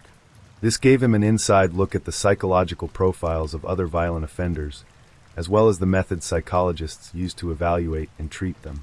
Kemper used this information to learn how to manipulate the system and present himself as rehabilitated. He studied the language of psychology, familiarizing himself with the terminology and concepts that would help him convince the staff that he was no longer a threat. Kemper also befriended the hospital staff, earning their trust and gaining access to privileges that were usually reserved for older or more stable patients. He even participated in administering psychological tests to other inmates, giving him further insight into how the system worked. This experience allowed Kemper to refine his understanding of human behavior, particularly the vulnerabilities of those around him. After nearly 5 years at Atascadero, Kemper was evaluated for release. By this time, he had convinced the staff that he was no longer a danger to society. He had been a model patient, polite, cooperative, and seemingly remorseful for his crimes. His therapists recommended that he be released into the care of his mother, despite his deep-seated hatred for her and the fact that she had been one of the primary sources of his psychological trauma. On December 18, 1969, just after his 21st birthday, Edmund Kemper was released from Atascadero and placed under the supervision of his mother, Clarnell Elizabeth Strandberg, who had relocated to Santa Cruz, California. Kemper's return to his mother's home was anything but a fresh start. Clarnell, now working as an administrative assistant at the University of California, Santa Cruz, had not changed in the years that Kemper had been away. She remained the same domineering, belittling figure who had tormented him throughout his childhood. Clarnell's constant verbal abuse reignited the hatred Kemper had tried to suppress during his time at Atascadero. She criticized him for his failures, mocked his size and awkward demeanor, and belittled his efforts to reintegrate into society. Kemper, who had spent years fantasizing about killing his mother, found himself back in the same toxic environment that had driven him to violence in the first place. Despite his growing resentment, Kemper kept his anger bottled up. He knew that any outburst or act of violence would land him back in an institution, so he worked hard to maintain the image of a reformed man. In the years following his release, Kemper struggled to build a life for himself. He briefly attended community college, hoping to become a police officer, but was rejected due to his size. At 6 feet 9 inches and over 250 pounds, he was deemed physically unsuitable for law enforcement. This rejection was a significant blow to Kemper, who had always admired police officers and fantasized about having the power and authority they wielded. Despite this setback, Kemper maintained a fascination with law enforcement. He frequented a local bar called the Jury Room, which was a popular hangout for off-duty police officers. Kemper befriended many of the officers there, earning the nickname Big Ed. The officers saw him as a harmless, good-natured man who enjoyed their company. Little did they know, they were unknowingly socializing with a man who would soon become one of California's most infamous serial killers. As Kemper's resentment toward his mother grew, so too did his violent fantasies. He began to fixate on young women, particularly college students, whom he saw as symbols of everything he had been denied, a normal, happy life free from the suffocating influence of his mother. Kemper started driving around the Santa Cruz area, picking up female hitchhikers under the guise of giving them a ride. At first, these interactions were harmless. Kemper would talk to the women, drop them off at their destination, and drive away. But with each encounter, his fantasies of domination and murder grew stronger. Kemper later described these initial rides as practice runs. He was testing the waters, learning how to approach his victims, gain their trust, and control the situation. These dry runs allowed him to refine his methods and build the confidence he needed to escalate his actions. The first co-ed murders. In May 1972, Kemper's fantasies finally turned into reality. He picked up 2 young women, Mary and Pesci and Anita Lucchesa, both students at Fresno State College, who were hitchhiking to Stanford University. Kemper lured them into his car with promises of a ride, but instead of taking them to their destination, he drove them to a secluded area. Once there, Kemper attacked and killed both women, stabbing and strangling them before loading their bodies into the trunk of his car. He drove around with their corpses for hours, even stopping at his apartment to bring them inside. There, he dismembered the bodies and engaged in acts of necrophilia, fulfilling the darkest aspects of his fantasies. Kemper later disposed of the remains in remote locations, scattering body parts to ensure they would not be found. Despite the brutality of the murders, Kemper showed no remorse. Instead, he felt a sense of satisfaction and control, a feeling he had been chasing for years. Kemper's first murders marked the beginning of his reign as the co-ed killer, a title that would later strike fear into the hearts of young women across California. Over the next year, he would go on to murder 6 more women, each time refining his methods and growing bolder in his actions. By May 1972, Edmund Kemper had crossed an irrevocable threshold. After years of harboring violent fantasies, he had committed his first double murder, claiming the lives of Mary and Pesci and Anita Lucchesa. The act itself was horrifying, but for Kemper, it was a release, a way to finally fulfill the dark urges he had nursed for so long. Yet, the murders were not impulsive. Kemper had spent months preparing himself mentally and physically, rehearsing what he would say, how he would lure his victims, and how he would dispose of their remains. These so-called practice runs, of picking up hitchhikers without harming them, had not only allowed him to refine his strategy, but also emboldened him. He began to see himself as a predator, someone who could manipulate others with ease and remain undetected. In the months following the murders of Pesci and Lucchesa, Kemper continued living his double life. Outwardly, he was Big Ed, the friendly giant who frequented the jury room and chatted casually with local police officers. Behind closed doors, however, he was becoming bolder, more calculated, and more detached from any sense of morality. Kemper's next victim was Aiko Koo, a 15-year-old high school student with a promising future. On September 14, 1972, Aiko was hitchhiking to a dance class in Berkeley when she encountered Kemper. She likely saw him as a safe option. After all, he was polite, well-spoken, and drove a respectable car. Kemper later admitted that he was becoming more adept at gaining his victim's trust. His size, while intimidating, was also disarming in a strange way. People assumed that someone so large and physically imposing wouldn't need to resort to violence. Kemper played into this, using his calm demeanor and conversational skills to make his victims feel at ease. After Aiko got into his car, Kemper drove to a secluded area, telling her that he needed to stop briefly before dropping her off. Once they were in a remote location, Kemper pulled out a gun and overpowered her. He bound her, then strangled her to death with his bare hands. Kemper later described the act of strangulation as a deeply personal experience. For him, it was not just about killing, it was about exerting absolute control over another human being. He reveled in the feeling of power, the knowledge that he alone held the key to his victim's survival. After killing Aiko, Kemper placed her body in the trunk of his car and drove back to his apartment. Along the way, he stopped for drinks at a local bar, calmly chatting with patrons while Aiko's lifeless body lay mere feet away. Once home, Kemper brought her body inside, where he dismembered her and engaged in acts of necrophilia. Kemper later disposed of Aiko's remains in remote locations, scattering body parts in an effort to conceal the crime. Her head was buried in his mother's backyard, a chilling act of symbolism that would come to define his relationship with Clarnell. Kemper's murders were not driven by impulse or rage. Instead, they were the result of years of psychological torment, rooted in his relationship with his mother. Clarnell had been the central figure in Kemper's life, a source of both love and hatred, fear and resentment. She had belittled him, emasculated him, and denied him the affection he so desperately craved. In many ways, Kemper's victims were proxies for his mother. He targeted young women, particularly college students, because they represented the life he felt he could never have. They were free, independent, and full of potential, qualities that stood in stark contrast to the rejection and isolation he had experienced. By killing them, Kemper was not just exerting control over his victims, he was symbolically lashing out at his mother and the world that had rejected him. Kemper's acts of necrophilia further underscored his need for control. In death, his victims could no longer reject or belittle him. They were his to command, their lifeless bodies a grim reflection of his desire to dominate and possess.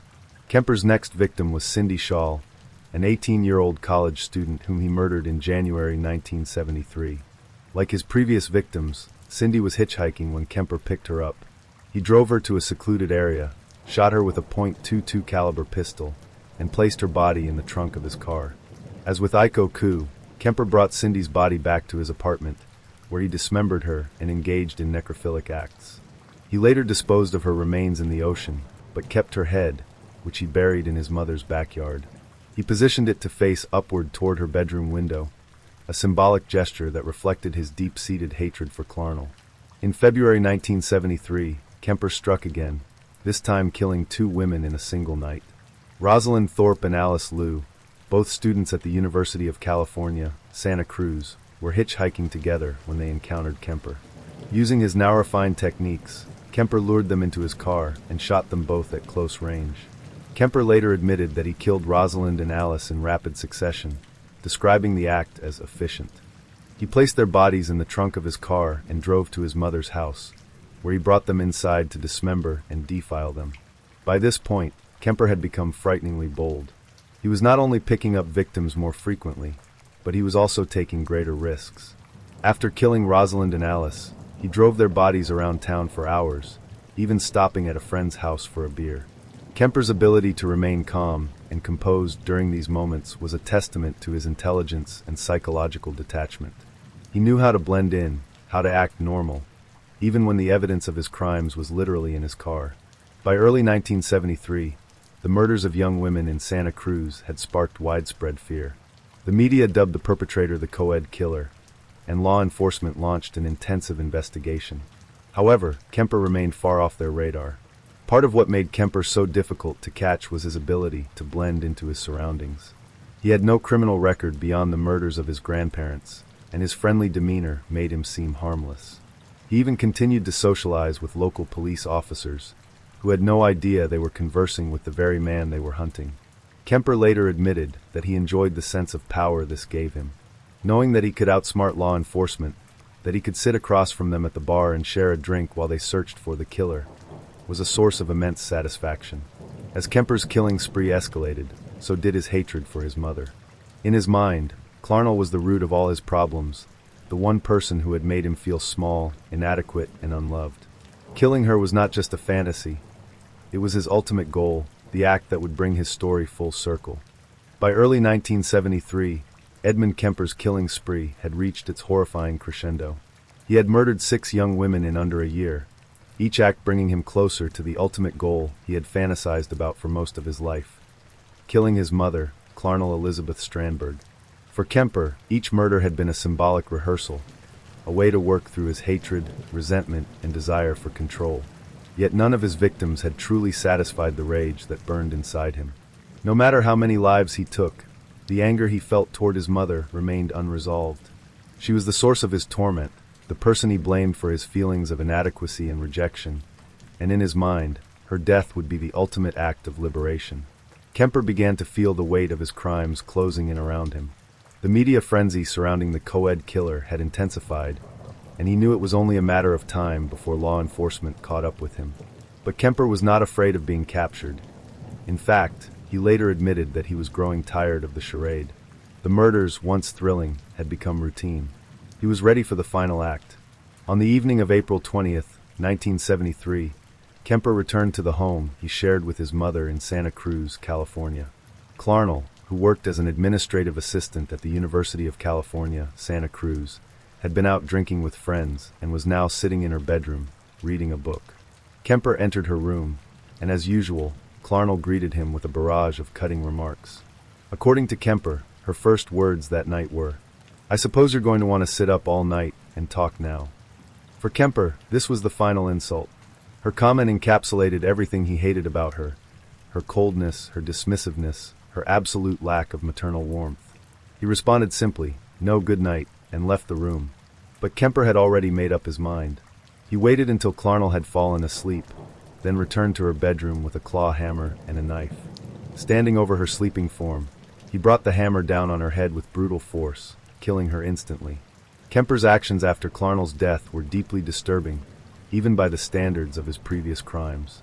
He decapitated her body and carried her severed head to the kitchen, where he propped it up on a shelf. In a chilling act of symbolic revenge, Kemper screamed at the head, unleashing years of pent-up anger and hatred. He later admitted to attempting to have sexual intercourse with the head, further demonstrating the depth of his depravity. Kemper then used her severed head as a dartboard, throwing darts at her face in a grotesque mockery of her power over him. He also removed her vocal cords and attempted to dispose of them in the garbage disposal, but the machine couldn't handle the tissue and spat them back out.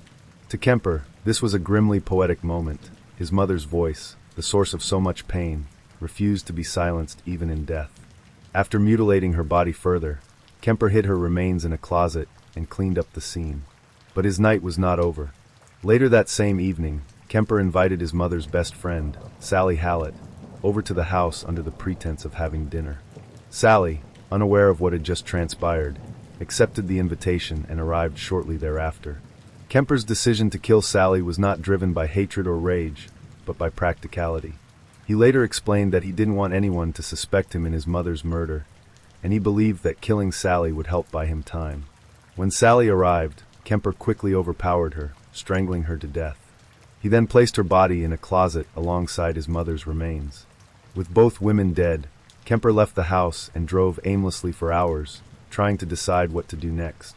He eventually settled on fleeing the state, taking Sally's car and heading east. Along the way, he listened to news reports about the co-ed killer, marveling at how clueless law enforcement seemed to be about his identity. Kemper drove for 3 days, making it all the way to Pueblo, Colorado, before stopping at a phone booth. It was here, on April 23, 1973, that Kemper made the decision to turn himself in. He called the Santa Cruz police and confessed to the murders of his mother and Sally Hallett, as well as the 6 co-eds he had killed over the past year. At first, the police didn't believe him. Kemper was well known to the officers at the jury room, and they couldn't reconcile the friendly, soft-spoken Big Ed with the brutal killer they had been hunting.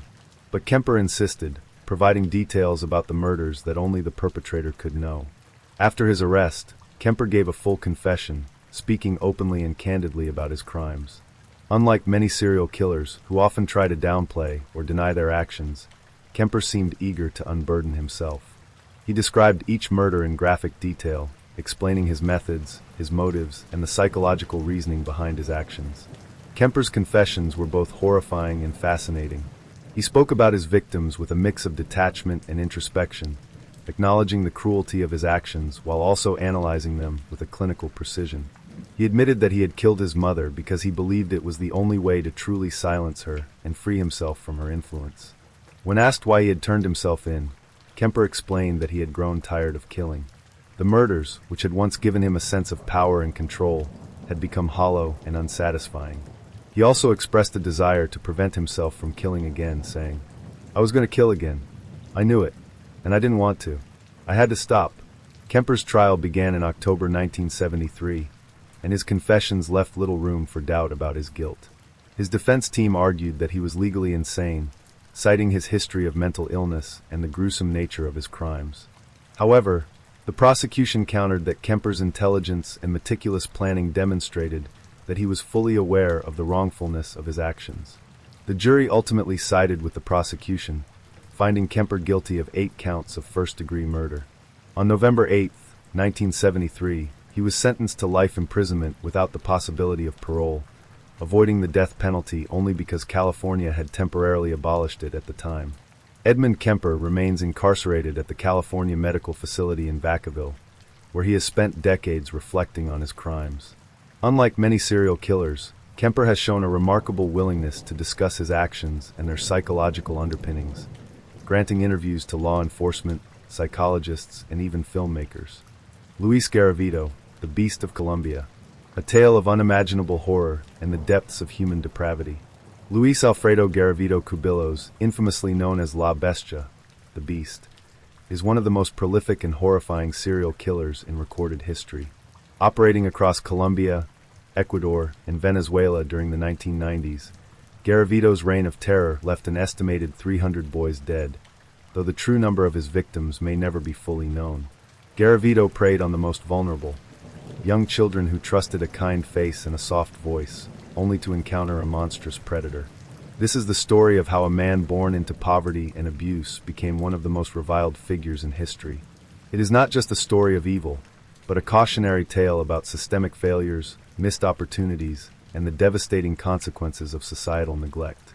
Luis Alfredo Garavito Cubillos was born on January 25, 1957, in Genova, Quindio, Colombia, a small rural town surrounded by lush mountains and coffee plantations. At first glance, his upbringing mirrored that of many Colombian children born into poverty during the mid-20th century.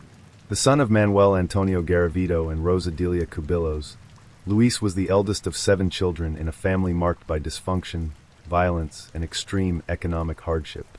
Manuel Garavito, Luis's father, was a violent alcoholic and a man infamous for his cruelty. A laborer on the coffee plantations, he provided little comfort or care for his family. Instead, he ruled with an iron fist. He would frequently beat Luis and his siblings for the smallest infractions, often using belts, sticks, or whatever else was at hand. Luis, as the eldest, bore the brunt of his father's wrath. But the abuse did not stop at physical violence.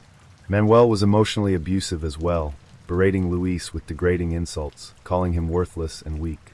This psychological torment left deep scars on the young boy, shaping his sense of self-worth, or lack thereof. Luis's mother, Rosa Delia, was not much of a protector either.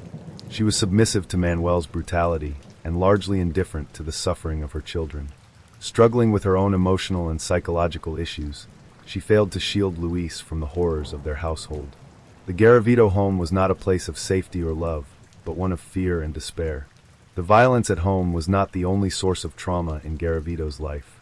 From a young age, he was sexually abused by multiple adults, including neighbors and family friends. These experiences were not isolated incidents, but recurring violations that shattered any sense of childhood innocence. The adults who preyed on Garavito exploited his vulnerability, often manipulating him with small gifts or promises of affection, things he desperately craved but never received at home. The humiliation and confusion he experienced during these assaults would later manifest in his crimes, as he sought to recreate the same dynamic of power and submission he had endured. Studies on serial killers often point to early childhood abuse, both physical and sexual, as a common factor in their development. In Garavito's case, the abuse he suffered not only normalized violence and exploitation in his mind, but also planted the seeds of the deviant fantasies that would later drive his murderous impulses. As Luis grew older, his trauma began to manifest in troubling ways. By his early teens, he was prone to violent outbursts, fits of rage, and episodes of deep depression. He withdrew from his family and peers, preferring to spend time alone. His school performance suffered, and he eventually dropped out, leaving him with little chance of escaping the cycle of poverty and abuse that had defined his life thus far.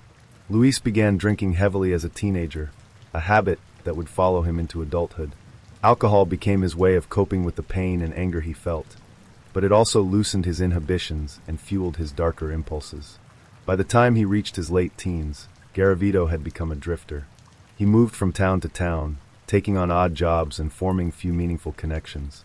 Beneath his unremarkable exterior, however, his mind was a storm of violent fantasies and unresolved trauma. While Garavito's early life was marked by hardship and abuse, it was in his 20s that the true extent of his darkness began to emerge.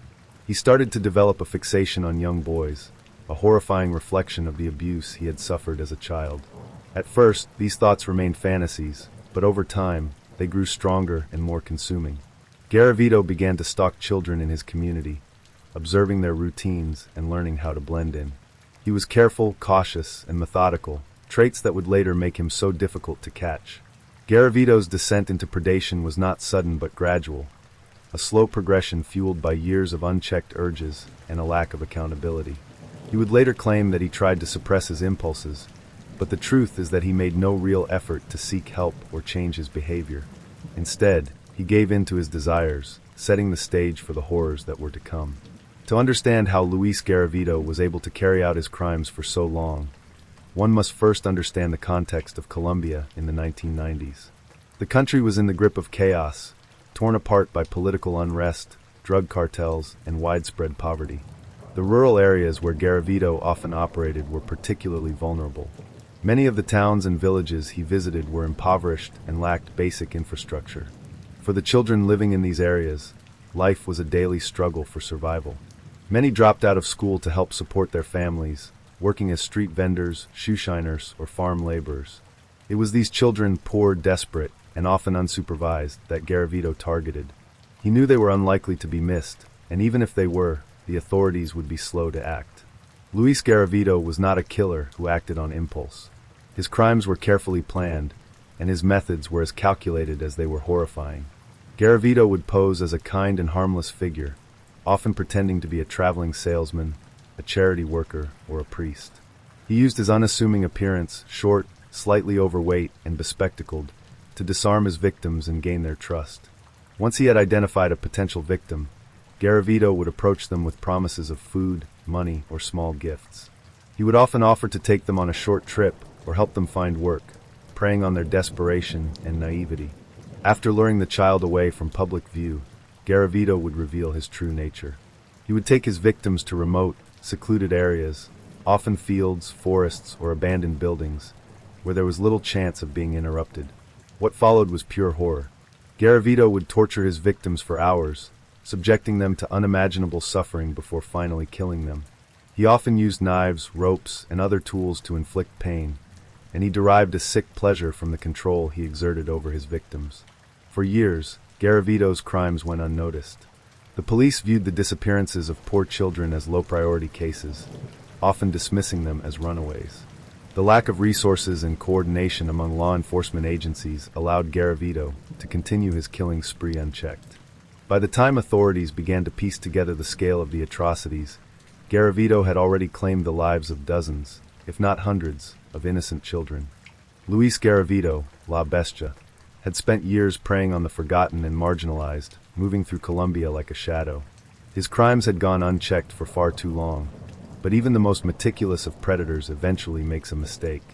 The mid to late 1990s marked a turning point in the case as law enforcement, though hindered by limited resources, began to connect the dots among the countless missing children. Garavito's reign of terror was nearing its end, though not without leaving behind a legacy of pain and devastation. By 1997, the Colombian authorities were beginning to piece together a horrifying pattern. Reports of missing boys had risen dramatically, many of whom were between the ages of 6 and 16. Their disappearances followed a similar pattern. The children were last seen in public areas, often approached by an adult male offering gifts, money, or work. Shortly after, their bodies, or what remained of them, were discovered in rural areas, often mutilated, bound, and showing signs of prolonged torture. The first major breakthrough came when investigators began compiling evidence from multiple crime scenes. The crime scenes, though geographically distant, revealed striking similarities. Victims were tied up and tortured before their deaths. Bodies often showed signs of sexual assault. The remains were found in secluded, wooded areas or open fields. Despite these commonalities, the sheer scale of the crimes and the lack of centralized investigative systems made it difficult to connect the murders to a single perpetrator. Colombia's law enforcement agencies were fragmented, and the political instability of the 1990s complicated matters further. Drug cartels, guerrilla warfare, and widespread corruption drained resources and left little room for systematic investigations of missing children. However, as more mass graves were uncovered, the evidence became impossible to ignore. Authorities began to suspect that they were dealing with a serial killer, but the enormity of the situation was still unclear. Garavito had operated for years with meticulous precision, ensuring that he left little evidence behind. He changed his appearance frequently, used fake names, and moved from town to town, never staying in one place for long. However, his desire for control and his growing arrogance led him to take a risk that would ultimately prove to be his undoing. In 1999, Garavito abducted a young boy in the town of Villavicencio, located in central Colombia. As usual, he lured the boy with promises of money and took him to a secluded area. But this time, Garavito miscalculated. Villavicencio was experiencing increased police surveillance due to recent reports of child disappearances. When Garavito led the boy away, his suspicious behavior was noticed by a bystander, who reported it to the authorities. The police launched a search of the area, and Garavito, aware that he might be caught, fled the scene. The boy was discovered alive but traumatized, providing investigators with their first direct account of the predator. The victim described his attacker as a middle-aged man with glasses who had posed as a kind stranger before turning violent. The boy's testimony, though harrowing, provided critical details about Garavito's appearance and methods. Shortly after the failed abduction, Garavito made another fatal mistake. While traveling through Palermo, Huila, he attempted to abduct another boy, but was apprehended by local authorities. Initially, Garavito was arrested on charges unrelated to the murders. He was caught trespassing and acting suspiciously near a public park. However, his behavior during questioning raised red flags for the investigating officers. Garavito claimed to be a traveling salesman, but his story was inconsistent, and his demeanor was erratic. When police searched his belongings, they found disturbing items, including photographs of young boys, a detailed journal with notes about his victims, and a collection of glasses and accessories he used for his disguises. These discoveries marked the beginning of the unraveling of Garavito's carefully constructed facade. Forensic investigators began to link Garavito to the series of child murders. His journal, which contained handwritten notes and detailed accounts of his crimes, became a critical piece of evidence. The entries included descriptions of his victims, the locations of their deaths, and even his emotions during the killings. It was a chilling document that revealed the full extent of his depravity. Additionally, investigators matched Garavito's handwriting to notes found at several crime scenes. His DNA was also collected and later matched with evidence recovered from the bodies of his victims. These findings left no doubt that Garavito was the man responsible for the wave of terror that had gripped Colombia for years. By the time authorities fully identified Garavito as the killer, they had linked him to the deaths of 140 boys. However, Garavito himself would later confess to murdering more than 300 children, a number so staggering that it solidified his place as one of the most prolific serial killers in history. In custody, Garavito initially denied any involvement in the murders. However, as the evidence mounted, he realized that there was no way to escape accountability. Faced with overwhelming proof of his guilt, Garavito eventually confessed to his crimes. His confession was as shocking as it was disturbing. Garavito described in graphic detail how he selected his victims, lured them away, and carried out his heinous acts. He spoke of his compulsion, to kill, and the pleasure he derived from exerting complete control over his victims. He also admitted to the severe abuse he had suffered as a child, though many questioned whether this was a genuine attempt to explain his actions or simply a way to elicit sympathy. Garavito's confession provided critical information about the locations of mass graves, helping authorities recover the remains of more victims. However, it also revealed the horrifying extent of his crimes, leaving even seasoned investigators struggling to comprehend the magnitude of his atrocities. News of Garavito's arrest and confession sent shockwaves through Colombia. Parents of missing children demanded justice, while communities grappled with the realization that La Bestia had lived among them for years, preying on their sons with impunity. The public outcry was compounded by Colombia's legal system, which many felt was ill-equipped to handle a criminal of Garavito's magnitude. At the time, Colombia's maximum prison sentence was 40 years, a fact that horrified those who believed that Garavito deserved a far harsher punishment. As the trial approached, the question loomed: could justice ever truly be served for the hundreds of lives Garavito had destroyed? Luis Alfredo Garavito, the man who had eluded capture for years and left a trail of unimaginable horror across Colombia, was finally in custody. His arrest and subsequent confession brought a mixture of relief and anguish for the families of his victims. Relief, because the monster who had torn apart their lives was no longer free to roam. Anguish, because the sheer scale of his crimes was almost too much to bear. Yet as the legal process began, the questions of accountability, punishment, and justice loomed heavily over Colombia. Could the law adequately respond to the atrocities committed by this man? How does a society reconcile with the reality of such monstrous acts? In 1999, when Garavito was formally charged with murder, Colombia's legal system was woefully unprepared to handle a case of this magnitude. The nation's penal code had been designed with ordinary crimes in mind, not the unprecedented horrors perpetrated by one of the world's most prolific serial killers. At the time, the maximum prison sentence allowed under Colombian law was 40 years, reduced to 30 years for those who cooperated with authorities. This created a firestorm of public outrage. Garavito's cooperation, including his confession and willingness to identify burial sites, meant that he was eligible for the reduced sentence. For the families of his victims, this was a slap in the face. How could a man who had killed and tortured hundreds of children face a punishment that, by all accounts, seemed inadequate? The legal framework that prioritized rehabilitation over retribution was about to face its greatest test. Garavito's trial was held in Valle del Cauca, one of the regions where many of his crimes had occurred. The courtroom was packed with journalists, grieving parents, and members of the public desperate for answers. What they heard during the proceedings was almost beyond comprehension. The evidence presented against Garavito was overwhelming. Investigators had amassed a mountain of proof, including his journal, which documented his killings in chilling detail, including the names, ages, and physical descriptions of his victims. Eyewitness accounts from survivors and people who had seen him with victims shortly before their disappearances. DNA evidence, which linked Garavito to several crime scenes. Physical evidence recovered from his belongings, including glasses, ropes, and a collection of knives, all used in his crimes. But what truly shocked the courtroom was Garavito's own testimony. When called to speak, he offered a cold, matter-of-fact account of his crimes. He described how he would stalk his victims, earn their trust, and lead them to isolated locations where he could carry out his depraved fantasies. He expressed no remorse as he recounted the torture and murder of hundreds of boys, his voice devoid of emotion. Garavito claimed that he had been driven by an uncontrollable compulsion, a demon that had haunted him since childhood. He blamed his abusive upbringing for his actions, describing the beatings and sexual assaults he had endured at the hands of his father and other adults. While this explanation may have offered some insight into his psyche, it did little to assuage the anger and grief of the victims' families. To them, Garavito's attempts to justify his actions were nothing more than excuses.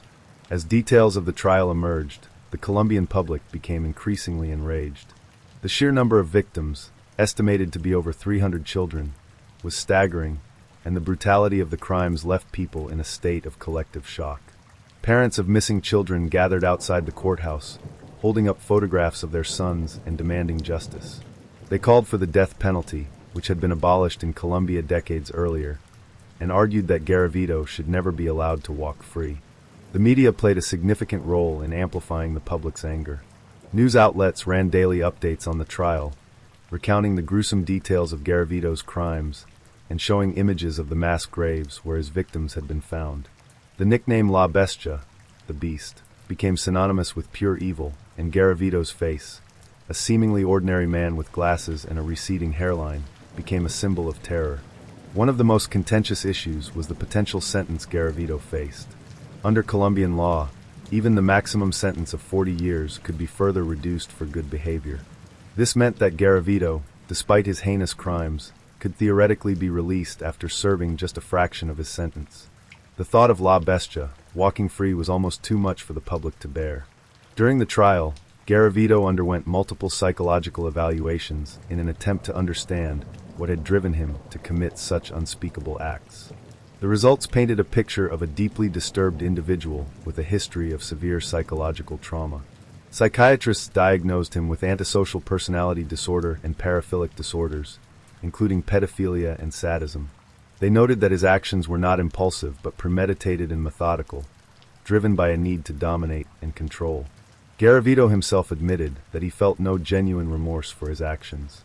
He claimed to regret the pain he had caused the families of his victims, but showed no real empathy for the children he had tortured and killed.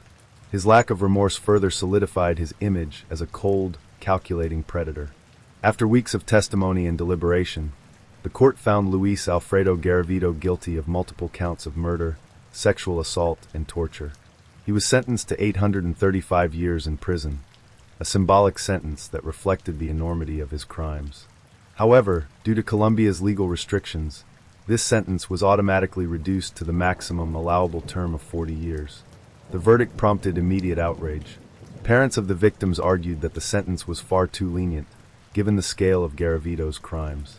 Many called for reforms to Colombia's legal system, demanding harsher penalties for serial killers and other violent offenders. The case became a catalyst for a national conversation about justice, child protection, and the need for systemic change. One of the most contentious aspects of Garavito's sentence was the possibility of parole. Under Colombian law, prisoners who demonstrate good behavior can have their sentences significantly reduced. In theory, this meant that Garavito could be released after serving as little as 20 years. The mere thought of this possibility sparked widespread protests, with many arguing that someone who had committed such heinous crimes could never be rehabilitated. Garavito himself claimed that he wanted to be rehabilitated, even expressing a desire to help prevent others from following in his footsteps. He offered to assist law enforcement in identifying burial sites, and even suggested that he could educate people about the dangers of child predators. These statements were met with skepticism and anger, as few believed that a man who had shown no remorse could truly change. The trial of Luis Garavito was more than just a legal proceeding. It was a moment of reckoning for Colombia. The case revealed deep flaws in the country's justice system, as well as the systemic neglect of its most vulnerable citizens. For years, the children Garavito targeted had been invisible to society, their disappearances dismissed and their lives devalued. The case forced Colombia to confront these failures and sparked calls for reform. In the wake of the trial, several initiatives were launched to improve child protection and law enforcement coordination. Efforts were made to create a national database of missing children, and campaigns were launched to raise awareness about the dangers of child predators. While these initiatives were a step in the right direction, they came too late for the hundreds of boys whose lives had been cut short by La Bestia. The name Luis Garavito became synonymous with evil, not just in Colombia, but around the world. His crimes, which claimed the lives of hundreds of innocent children, left behind scars on countless families and communities. Yet Garavito's atrocities also exposed critical weaknesses within Colombia's justice system, the lack of protections for vulnerable children, and the societal neglect that allowed one man to commit such horrors for so many years. The legacy of Garavito is one that continues to haunt Colombia, but it also serves as a reminder of the importance of vigilance, systemic reform, and justice in the face of incomprehensible evil. After his conviction in 1999, Luis Alfredo Garavito was sent to a maximum security prison to begin serving his sentence. While his symbolic sentence was 835 years, the actual term he would serve was limited to 40 years due to Colombian law. The public's outrage over this limitation was swift and fierce. To many, it seemed incomprehensible that a man responsible for the deaths of hundreds of children could ever be eligible for release. In an attempt to extend Garavito's time behind bars, prosecutors began filing additional charges against him. By 2003, Garavito had been convicted in 138 separate cases, and his total sentence had risen to over 1,853 years, a meaningless number under Colombia's penal system, which still capped sentences at 40 years. Among the families of his victims, there was no solace. No sentence, no matter how long, could bring back the children who had been taken. For many, the knowledge that Garavito might one day walk free was a cruel reminder of the flaws in the justice system. Throughout his time in prison, Garavito portrayed himself as a man seeking redemption. He cooperated with authorities, providing detailed maps of burial sites and helping investigators locate the remains of additional victims. He expressed a desire to educate the public about the dangers of child predators and even claimed to regret his actions. Yet few believed his claims of remorse. Psychologists who had examined Garavito described him as a textbook psychopath, someone who lacked empathy and saw others merely as tools for his gratification. His cooperation, they argued, was not a sign of genuine regret, but a calculated move to earn favor with the legal system and potentially reduce his sentence. The idea of rehabilitating someone like Garavito was deeply polarizing. While Colombia's justice system was built on principles of rehabilitation and reintegration, many felt that certain crimes, especially those as heinous as Garavito's, should warrant permanent exclusion from society. The revelation that Garavito could potentially be released after serving just 20 years, due to good behavior and time served, ignited a firestorm of public outrage. Protests erupted across Colombia, with parents, activists, and community leaders demanding changes to the justice system. The case highlighted several critical issues. Inadequate sentencing laws. Colombia's legal system had no provision for life imprisonment, even for the most egregious crimes. Systemic neglect of vulnerable children. Garavito's victims were overwhelmingly poor, living on the margins of society. Their disappearances had often been ignored or dismissed, allowing Garavito to operate with impunity. Lack of coordination among law enforcement. The absence of a centralized database for missing persons had made it difficult to connect the disappearances and murders across different regions. In response to the public outcry, lawmakers began pushing for reforms. While Colombia did not reinstate the death penalty, there were discussions about introducing life sentences for the most heinous crimes. However, these changes came too late to impact Garavito's case. Inside prison, Garavito lived under heavy security. His crimes had made him a target, not just among the general public, but within the prison population as well.